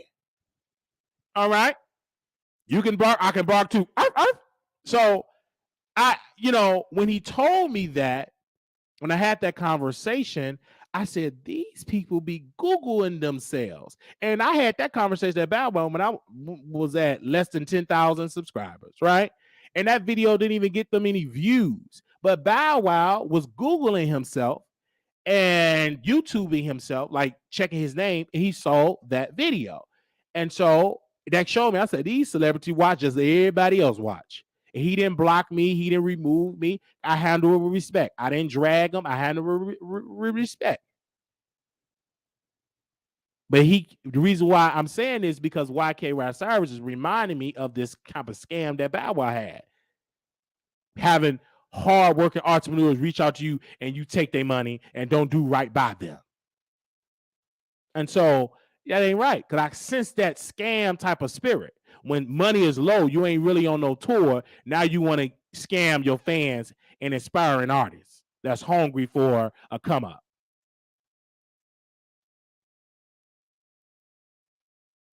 Okay.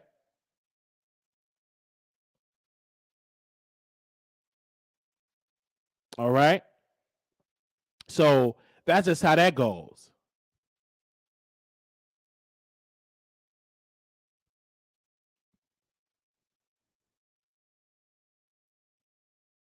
She said, send my DM. If you want to buy a new microphone, send a donation. The cash out right there. And I go to I get a whole new mic system. Send a cash app. Let me put the cash app up there. Because most of y'all just be saying stuff, don't send $1. But the cash app right there. There you go. Don't talk about it, be about it. To the end, I'm gonna have this mic. Okay? All right. So to YK Osiris, get it together before you get exposed. I told y'all this is a season of exposure. You better come on out freely, then get pushed out. I don't want to get pushed out. Let me just come on out. All right.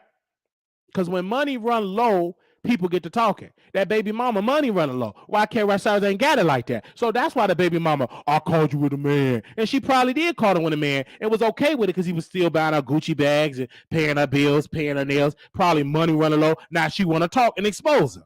You know she's trash.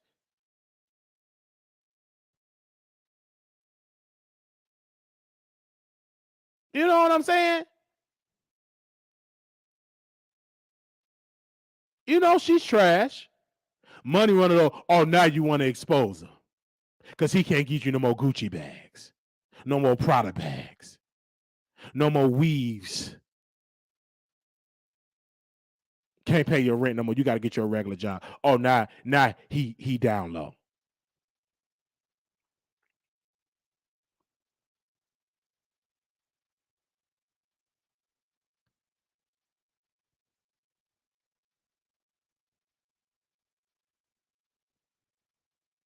So that's just how that is. It's sad, but women would do it. I can believe he with Diddy, and Diddy, he need to come out the closet, and he know it. Oh, you around a man that been accused of being with other men, and you all in their face, cheesing, laughing, and now you get exposed. That's why we picked this picture, because that's the face he had.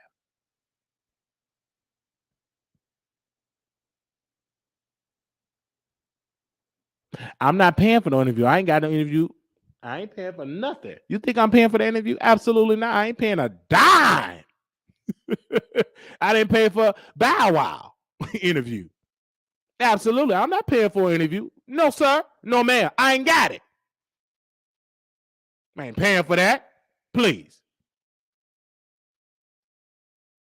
So no. So we reached out to her.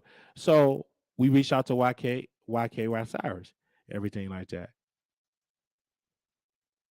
We reached out to that brother. He didn't respond.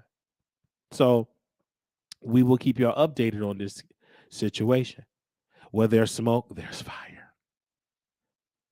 Pretty soon, Brother Storm gonna get exposed. But these people be in a closet and it's so together. Come on out the closet. It's okay. It's 2023. Yeah, you're gonna take a little hit, but the gay folks, they'll support you. You a femme queen, he a butch queen. He'll be considered to be a butch queen.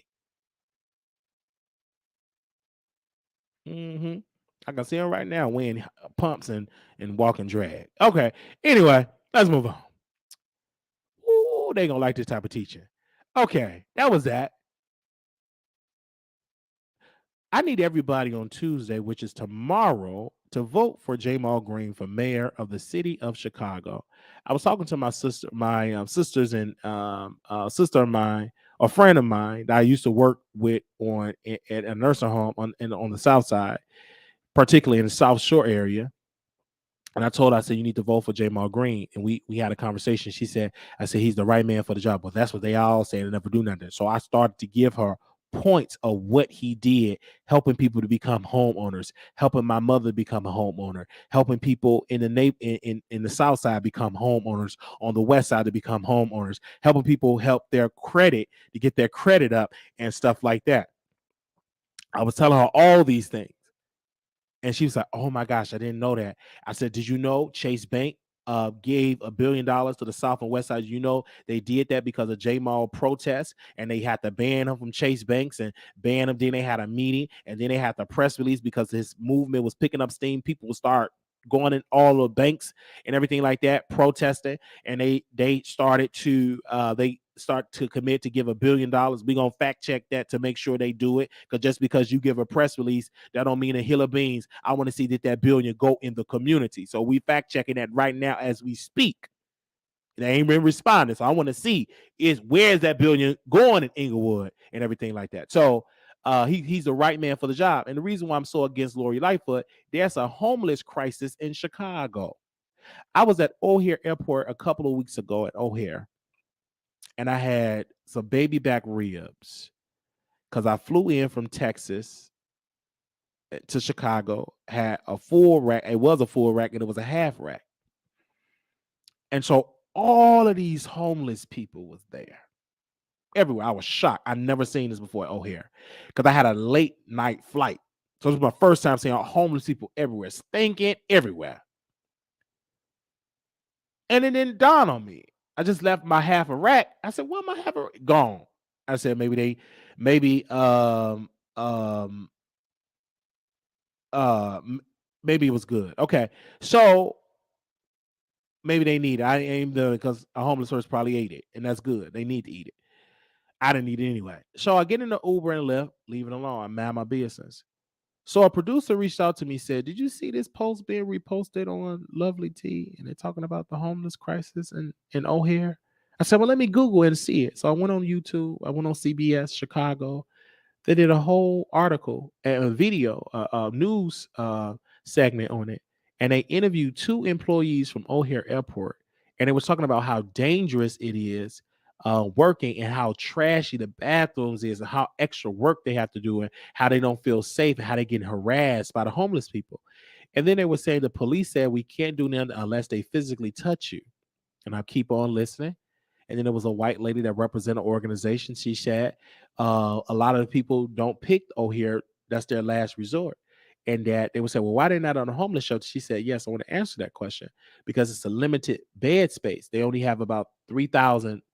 I think the number was 3,000 beds in the city." She said the need is so great that it's not enough beds to help the homeless community in Chicago. So I keep listening. Then it gets to, it said that legally they can't stop them because once you outside the security part, you on public property, so you can't get them out of public property. I'm like, okay. I'm listening. Then I sit at the table and just sitting in this chair, and it hit me in my spirit. I was taking the train in Texas one day, and I was live on my YouTube channel because I did every morning. I was on the train heading home, and they was kicking the homeless people off the train, the transit police, the transit people that was kicking them off. And I was so hurt they was kicking them off because it was cold and everything. And I asked him, I said, why do y'all kick them off the train? She said, because it's illegal for them to be on the train without paying. But I said, they can't pay, they homeless. And she said, well, they can. I said, sir, they can go to a shelter. And so I was on another thing, and the man was telling me how challenging it is to get into shelter, the different rules and regulations to get into shelter. Some shelters only cater to women. It's difficult to find shelters for men, certain qualifications, certain age that you have to go through. And I was calling different homeless shelters, and they were talking about how overrun they is. They were telling me the lack of funding from the state of Texas. And I was so shocked because I'm like, wow, this is something. And Texas got all this money and got a homeless crisis, right? And I'm back to Chicago. My mind goes right back to Chicago. And I'm like, we give billions to the police and crime still high, right?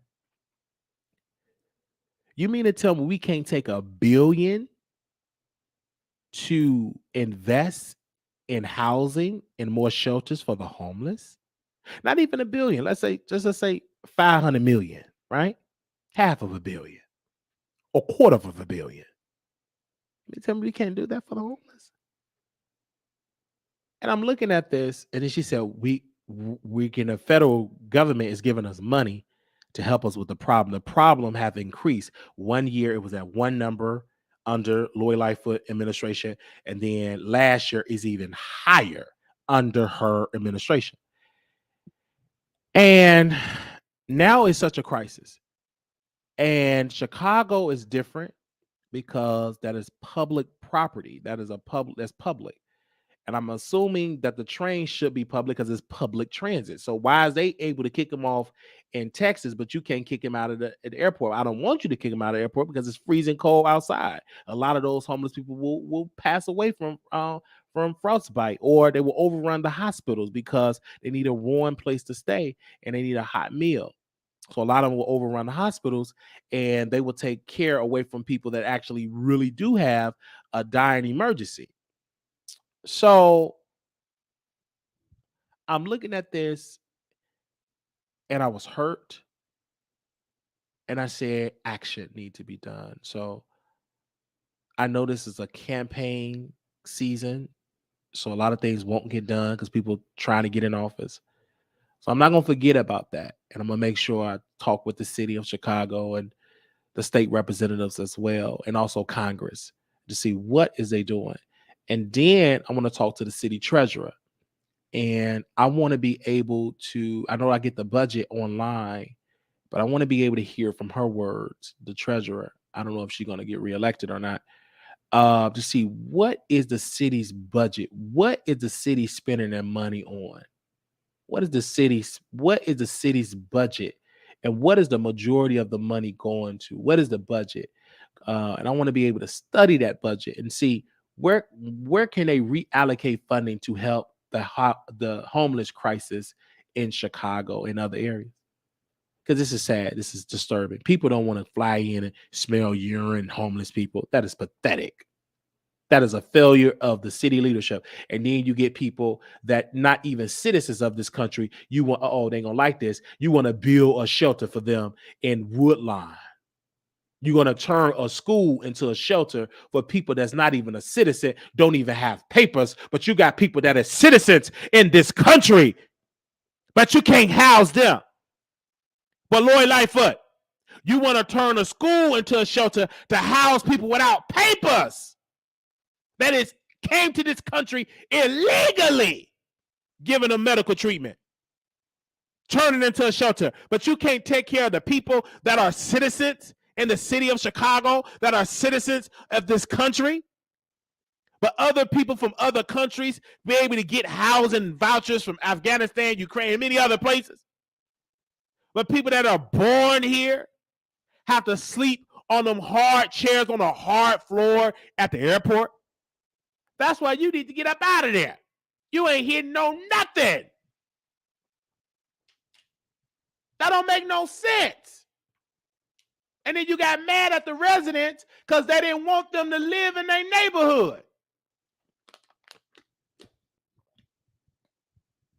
And them black folks, they showed up at that town hall.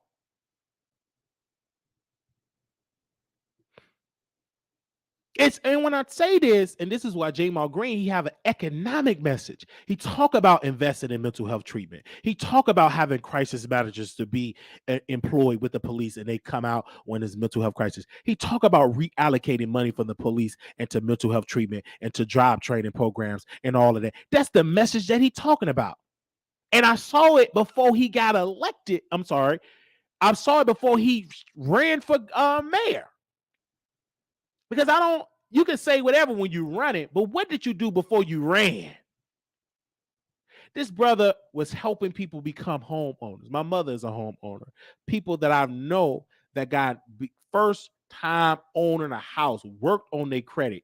I used to do their weekly Zoom calls, and a lot of ideas that I worked on because of Jamal Green. Great guy. He went to the prison, and his organization helped prisoners. Some of them work for his campaign, some of them are homeowners, some of them own businesses, some of them got grants. They learned that because he was giving them strategies, right? Giving them skill set for those that are transitioning from prison to back into society. That brother did that in his 20s. He ain't 30. He said he was in early 20s. He was doing that, protesting, marching, bringing awareness, using his skill set as a businessman and investing in his community, mentoring the youth, doing these things. And the brother started out on YouTube. I remember he was on YouTube. I remember he played in a movie with Angela Bassett and Robin Townsend. I remember that. I used to see him on the train, and I see the development. I remember the brother came on the show, and he talked about how being an activist, and the brother was, I think, 17, 18 years old. I think he was 17 years old when he first came on the wall. That's how long I've been doing it. When I interviewed him on my radio show. So I've always been a fan and an admirer of that brother because the brother been putting in the work. And the only reason why I went out there protesting, I don't have this. I get provoked too easily. So, I seen him put in the work. Is he perfect? Nobody perfect. Please. But the work that he put in, the brother put in the work. And many of these older people in Chicago, they say, you need to wait your turn, why wait till you're a little older? He legally can run. Is by law he can run. Why should he have to wait until you pass away? No, you've been effing up this city. Maybe we do need a young leader to lead the city of Chicago, just like a leader, Jalen, leading in Earl, Arkansas, 18 years old, became the youngest mayor, the youngest mayor in the United States of America. At 18 years old, he became the mayor. And he got invited to go to Plano, Texas. Plano, Texas wasn't always Plano, Texas. Plano, Texas economic status over 10 years ago was almost like Earl, Arkansas economic status. But now Plano, Texas is thriving. So the mayor of Plano, Texas invited Jalen to come to Plano to see them, and he was getting ideas and getting resources. He was getting inspired and go back and use some of those strategies they use in Plano and try to use and duplicate some of those strategies in Earl, Arkansas, because he was just here in Plano, Texas. So, he's 18 years old. And from what I'm saying, from the comments that I'm reading, the residents that I'm talking to, he's doing a great job. They said they're pleasantly surprised at how well he's managing Earl, Arkansas, and he's 18 years old. So, and he was legally, you can run. So I'm not going to get with this idea that he got to sit on the sidelines and to wait, and everything around him is messing up, and he's a business owner, he's a taxpayer, he's a homeowner, and he have to sit on the sidelines and wait. Why he have to wait? He can run and run now. And that's what they said the same thing to President Obama.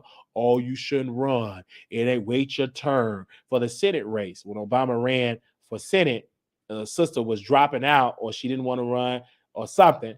And then she changed her mind, said, I want to do it. You could do it the next cycle. President Obama said, no, we already got a team. We already got people. We got it. I'm running. He ran and he won for the United States to be the U.S. senator, right? He lost his congressional race to Bobby Rush. He lost that. He lost that race to Bobby Rush, but opening happened for the U.S. Senate race, and he won that race. And that birthday, and he also became the first African American president. So what I'm saying is, and he was young. So Jamal, I think y'all should vote for him. I know y'all should vote for him. And if you live in the city of Chicago, vote for the brother, because you need to change it up. You've been voting for people that had gray hair, old folks for years, and you still got the same conditions. So take a chance on a young man to lead one of the third largest city in this country. Give him a chance. Study his agenda, study his past of the things that he have done, the tangible things that he have done to help the community. Look at what he done. You know what I'm saying? Look at what he have done. Research his agenda.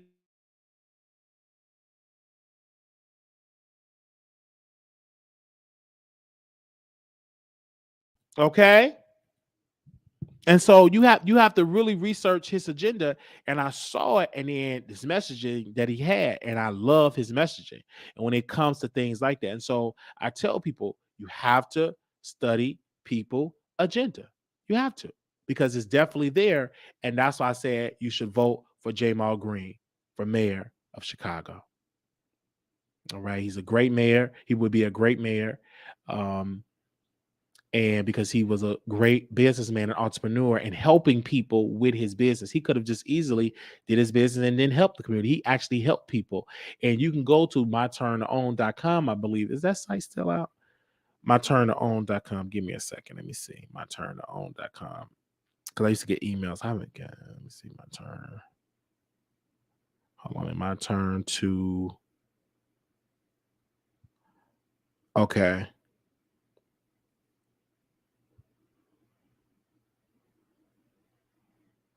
Yeah, I think it was My Turn to Own. And I saw it. So it's out there where he's helping homeowners. You can just Google it. He was helping homeowners.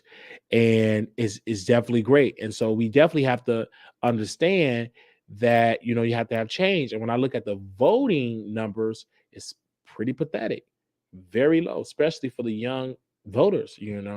And so definitely get it together, Chicago, and he will be a great mayor. We will be in Chicago tomorrow. And so we'll be doing that to help our mayor. All right.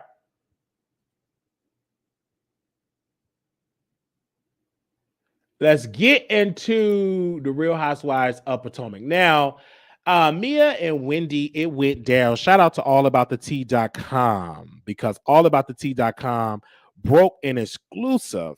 Not an exclusive. I would say exclusive. Anytime I read it, it's exclusive to me.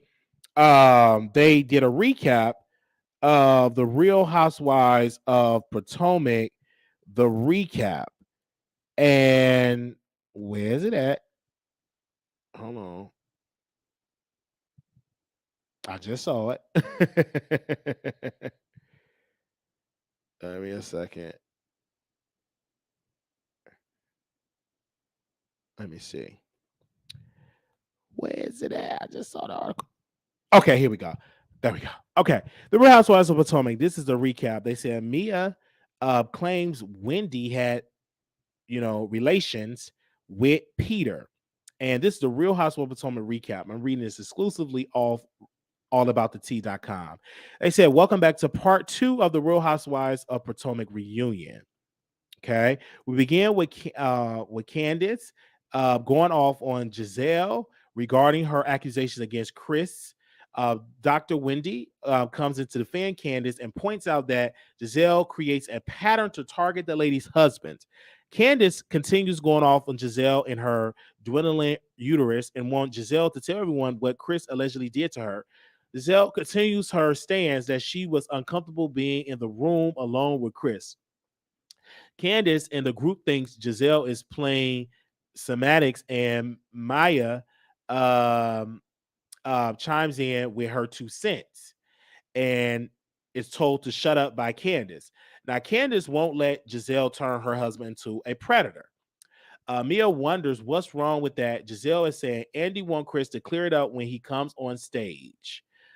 Andy then changes gears to focus on Deborah and her false accusations against Chris.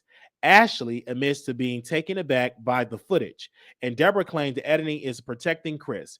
Andy then wonders why Deborah attacked Eddie for smiling at her. Wendy thinks the ladies aren't used to being treated with common decency and that the men are scared to talk to them for fear of being accused of something.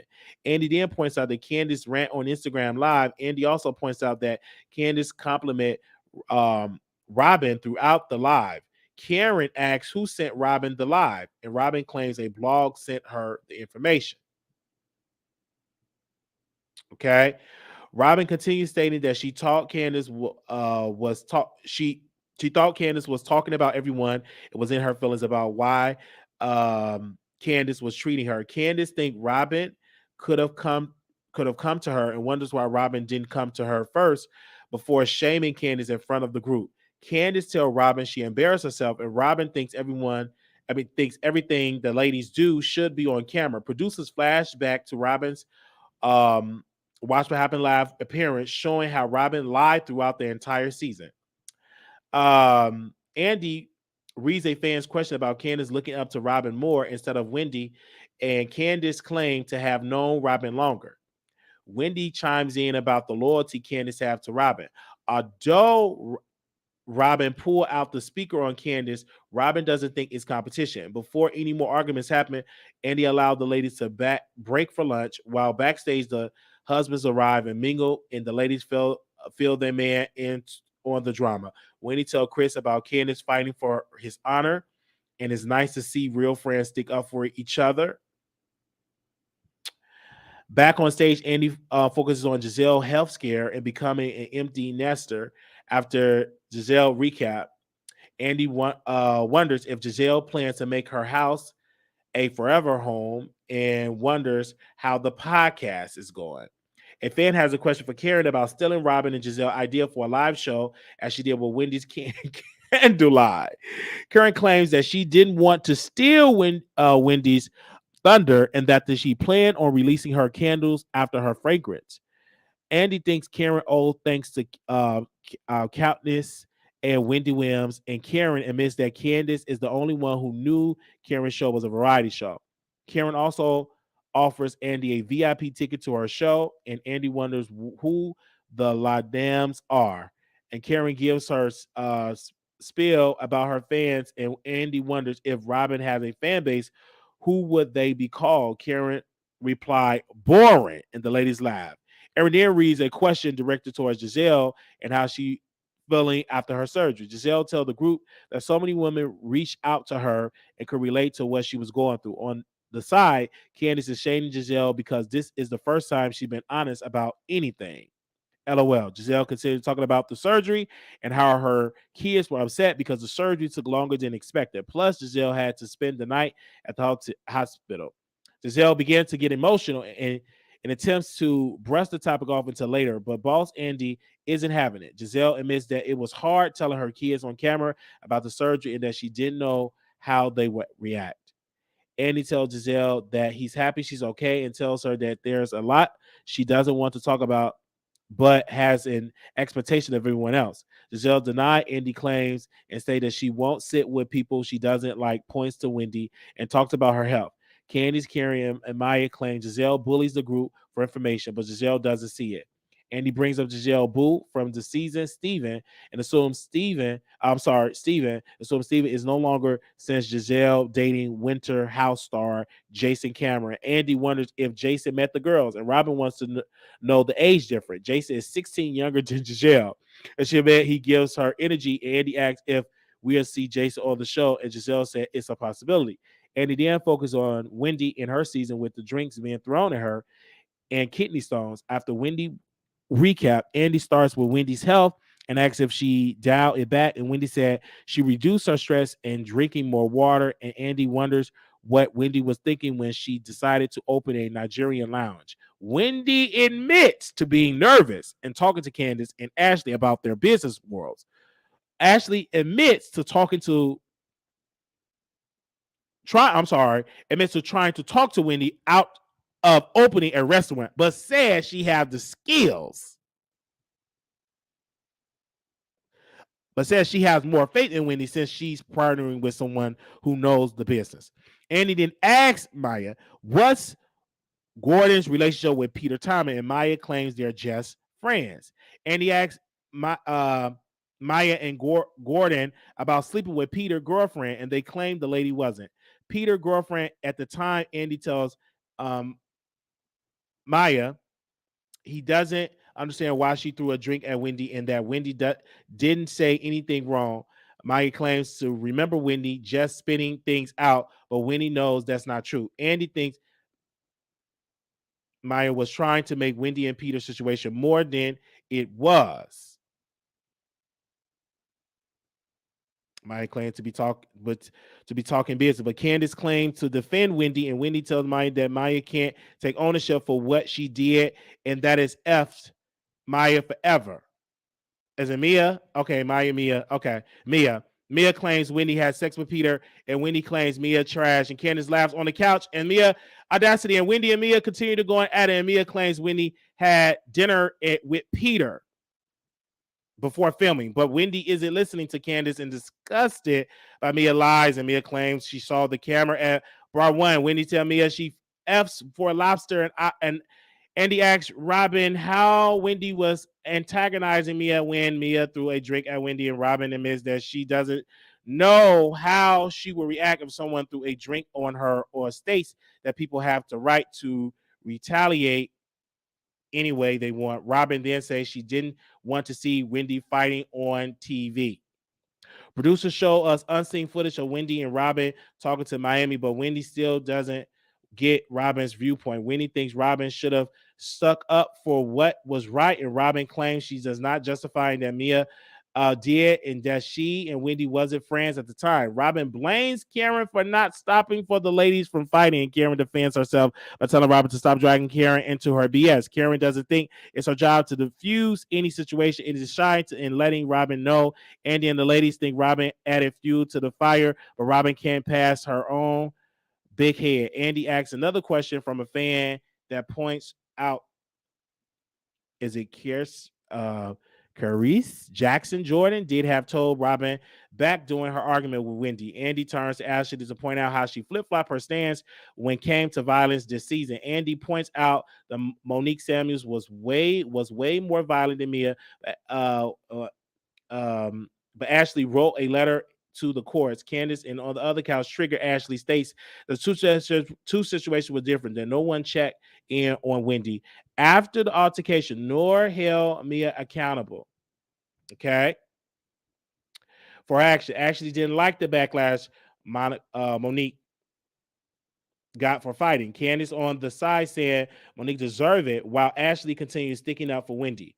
Andy moves on to Giselle and that she's a hypocrite for defending Mia. Giselle claim is different because Candace got beat up and Wendy got wet, so it's not comparable. Andy wants Giselle to listen to how Wendy feels about being violated by the jinx. Giselle doesn't like Wendy, so she doesn't care or what happened to her. Candace gets upset and says that the testament to Giselle moral compass because she's right is right and wrong is wrong. Child, Wendy gets emotional as she tells the group that she happens to her was effed up and that the way it was handled within the group was effed up. Wendy tells Mia not only could she have beat her she only went to her room to talk to the group could move forward as a whole. Wendy tells Mia she still doesn't F with her as Mia pretends to be unfazed. Giselle confused because wasn't Mia and Wendy showing each other their yonis? Wendy blames it on the tequila. Andy has the ladies take a break as we see Jaquilla Blake arrive backstage and begin getting ready. Jaquilla wants to clear up some accusations from Mia and can't wait to face off against the ex-bestie.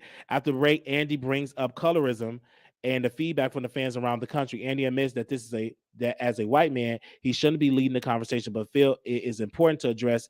Andy tells us the producer called the ladies and asked how they like to facilitate the conversation. Like for us, the ladies agreed to talk about each other without a moderator. Andy focused on Candace since she was the most vocal about the topic, and give Candace the floor to speak her piece. Candace thanked Andy for the opportunity and reads the lady the definition of colorism. The lady agreed on the definition, and Candace think it's important to pinpoint instances where colorism rear its ugly head, and Candace admit to being loud but doesn't like that she's been labeled the crybaby when Robin went to Ashley restaurant and put her finger in her face. Robin thinks she has been called a mean girl and aggressive, but Candace doesn't think she's nor the fans have hold her accountable. Zell confused as to how Candace claimed to sign a colorism or a sign of colorism, and Candace thinks she's been vilified. Karen thinks it's important to the if the ladies personalize the conversation and believes it takes a conscious effort to change our mind frame. Karen summed it perfectly by saying Candace is judged harsher by her actions, but Robin actually wants to know the truth. Karen wants the ladies to listen to Candace's feelings. Ashley says she acknowledges her privilege and understand that the ladies saying that she loved all the ladies. Okay. Maya gets emotional as she apologizes for her role in the group and said the ladies have the work to do. Wendy says she wants the group to be conscious of dog whistles, and the group gives a shout out to Michelle Obama for watching. After a quick break, Andy brings Jaquilla out and she admits to being the surprise as how their friendship ended after Mia and Jaquilla recap. Andy asks how she feels after watching it, and Mia says she's disappointed. Jaquilla devastated and believes Mia wanted to treat her like a peasant so Mia could feel superior. Mia doesn't feel the way but thinks it was a lot of personal things going on in her life. She doesn't feel supported by Jaquilla. Jaquilla clears up that her sister was the nanny for Mia, and says Mia, okay, didn't have help from her family. Ashley asks, Jaquilla, okay, I think I said her name wrong, but treated Mia beneath her, and that's why Jaquilla roamed throughout the season. Mia denied the claims, even admits to still be close to Jaquilla parents. Jaquilla admits her mother hasn't seen the season yet, but her family has, and they are discussing. And Mia admits she wishes things didn't play out on television. Against Jaquilla thinks Mia is unhinged. Brings up the group text Mia sent out being on food stamps. Mia business is in shambles. Wendy and Ashley are shocked by the bluntness, and Mia pulls out a bedazzled book of receipts. Be sure to come back next week for the conclusion of the Real Housewives of Potomac reunion. I'm gonna watch it so I get these names right. I done effed up these names.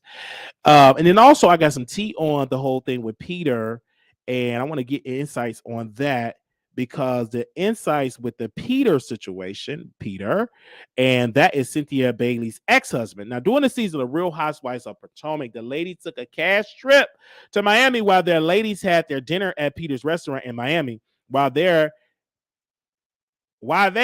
Mia and Wendy got into a fight, and Mia threw a drink in Wendy's face. Wendy wanted to open up a Nigerian lounge in Baltimore. All right.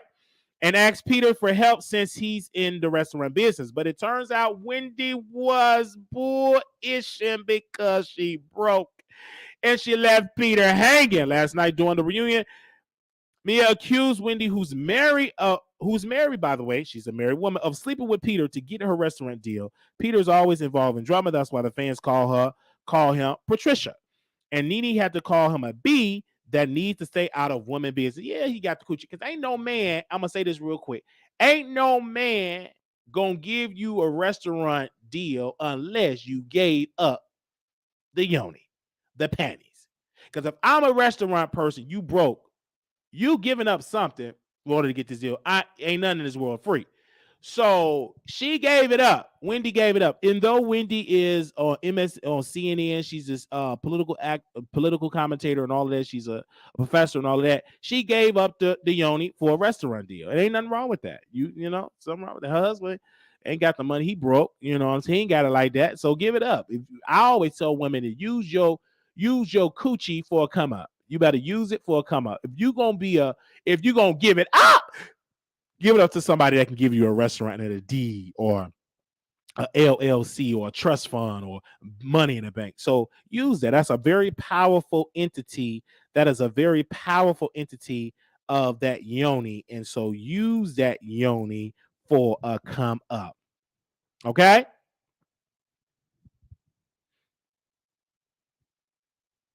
Use that yoni for a come up.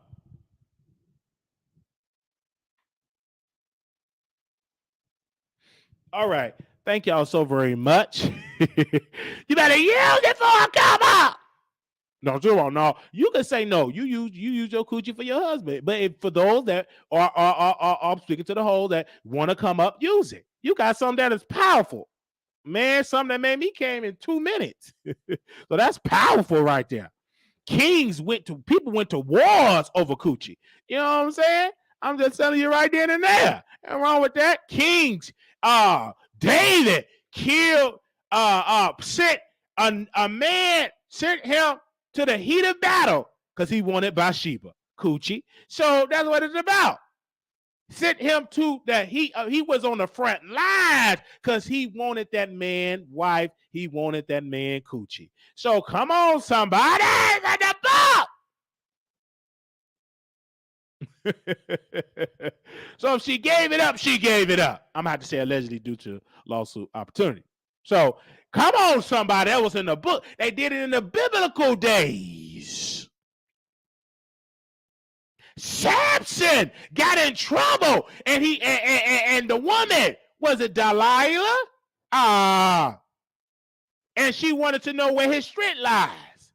He was trying to, and then one day he got him some coochie. And he told that woman where his strength lies, and she shaved his head, and he lost his power and to take over people. He lost it because he got that coochie and told and did some pillow talking. So you can go in the biblical days. You was doing good till you ate that woman coochie. Now you possess.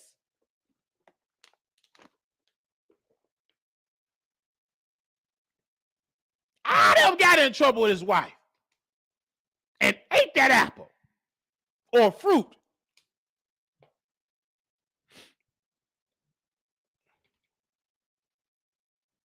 Come on, somebody.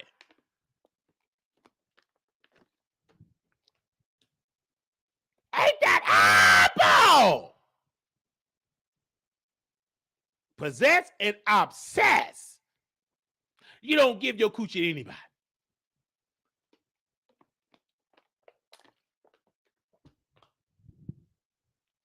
Don't give it to anybody. That's precious.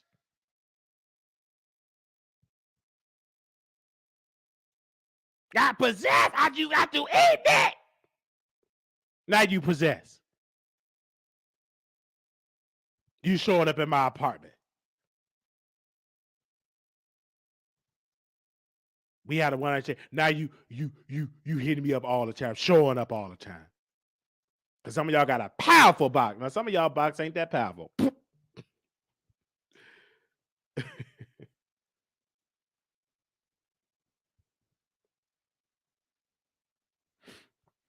All right. Some of y'all box ain't that powerful.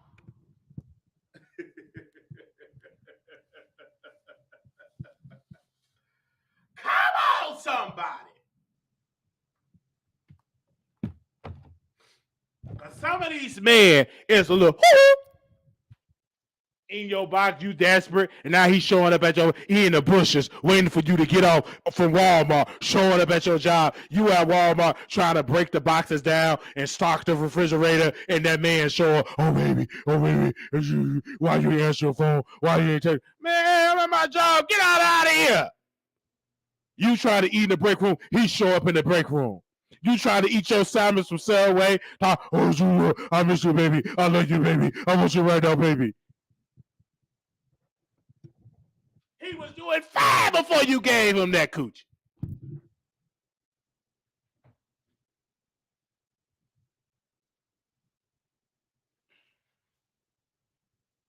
He was doing fine.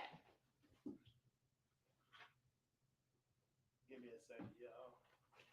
My barber is on his way, so give me 1 second. My barber is on his way.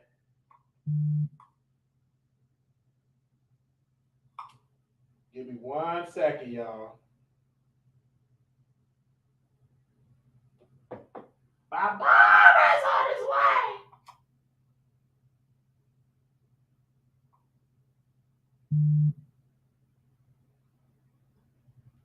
Give me 1 second.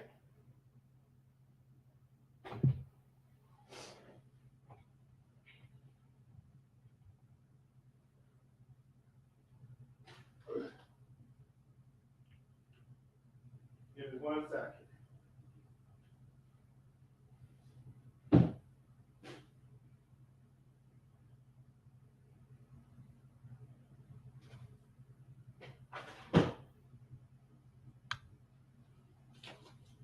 Give me 1 second.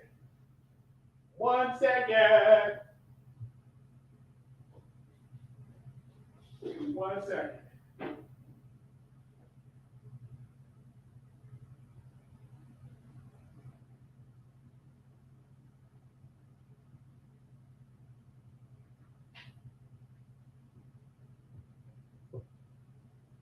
All right. I'm going to use this.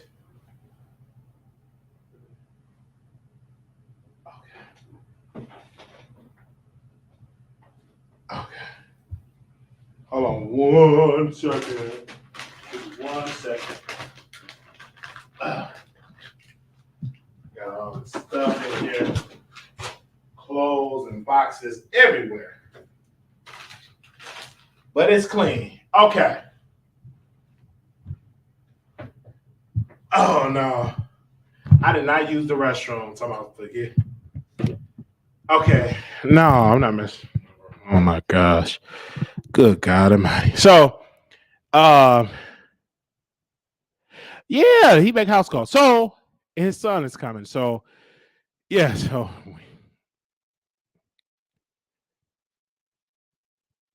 go you. We good. Okay. Thank y'all so very much. It's already cleaned up. What I was doing, I was moving my medication, my psych meds, putting it in the medicine cabinet because his child is coming and he might have to use the restroom. I had to block up my meds. That's what I was doing. Okay, the house is clean. All right. Okay. The house is clean. Wait a minute. I'm gonna give y'all a tour. Y'all want a tour? What in the world is? What in the world? It was clean. Oh, let me get my vacuum. Bear with me, you guys, cause something dropped. So, excuse me 1 second. I'm gonna have to vacuum. Something dropped out of my bag, and I'm gonna have to vacuum that up. And this lady cleaned this whole apartment. Excuse me 1 minute.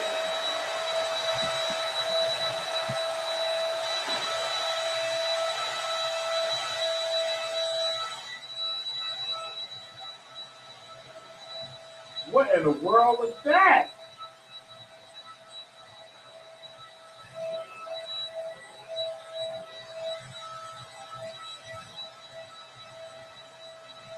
Okay.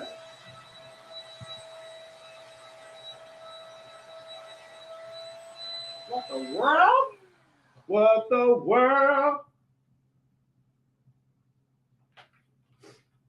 Dropped out that bag. Okay. Give me a second. I ain't worried about these clothes. I got clothes. I don't even have time to hang it up.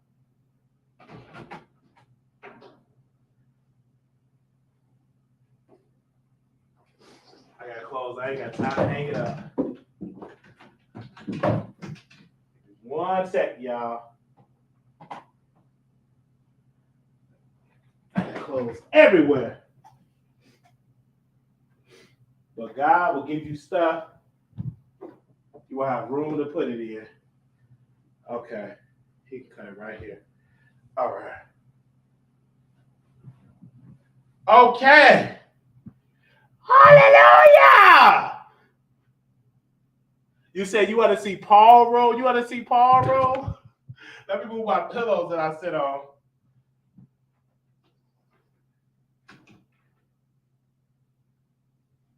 All right.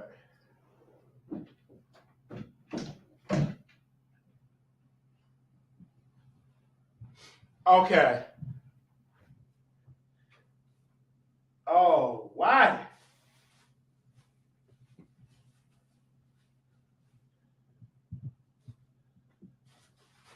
Okay.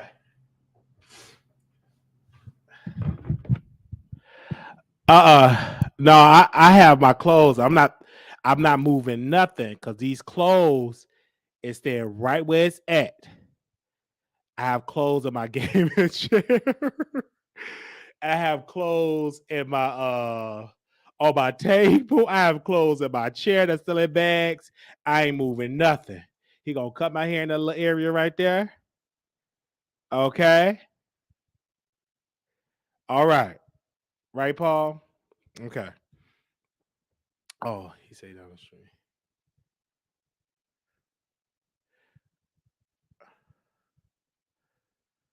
Okay. Thank y'all so very much. Gotta go. He here at the door. He here at the door. He here at the door.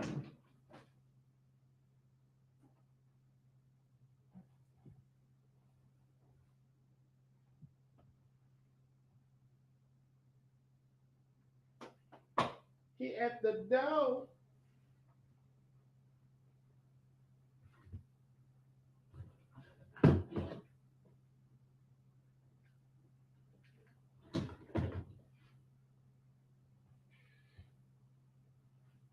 Let me see.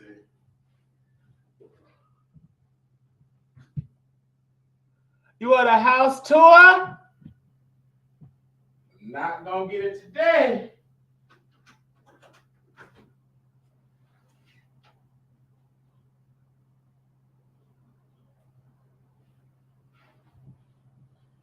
Not gonna get it today.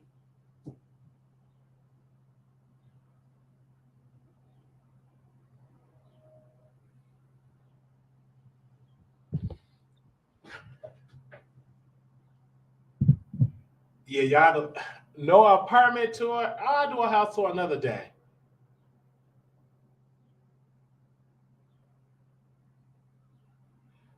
I showed my place before. I live in a room, yeah. I need donation. I live in a room. SQ. Put that cash up on here. Oh, come on. In the room. That's how I live in the room. Yeah. That's how I live in the room.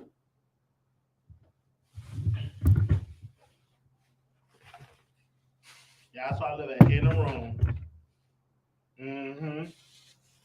In a room.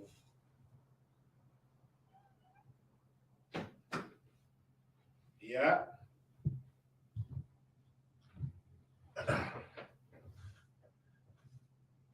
I live in a room. Okay.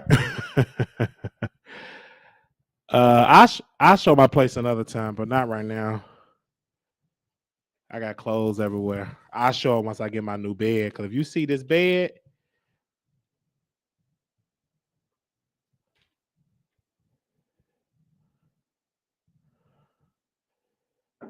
oh yeah, okay.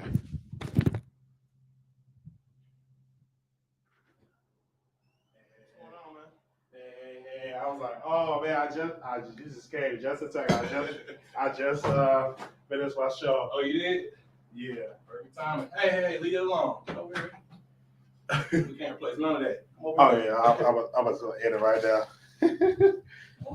All right, y'all. I'll talk to y'all later.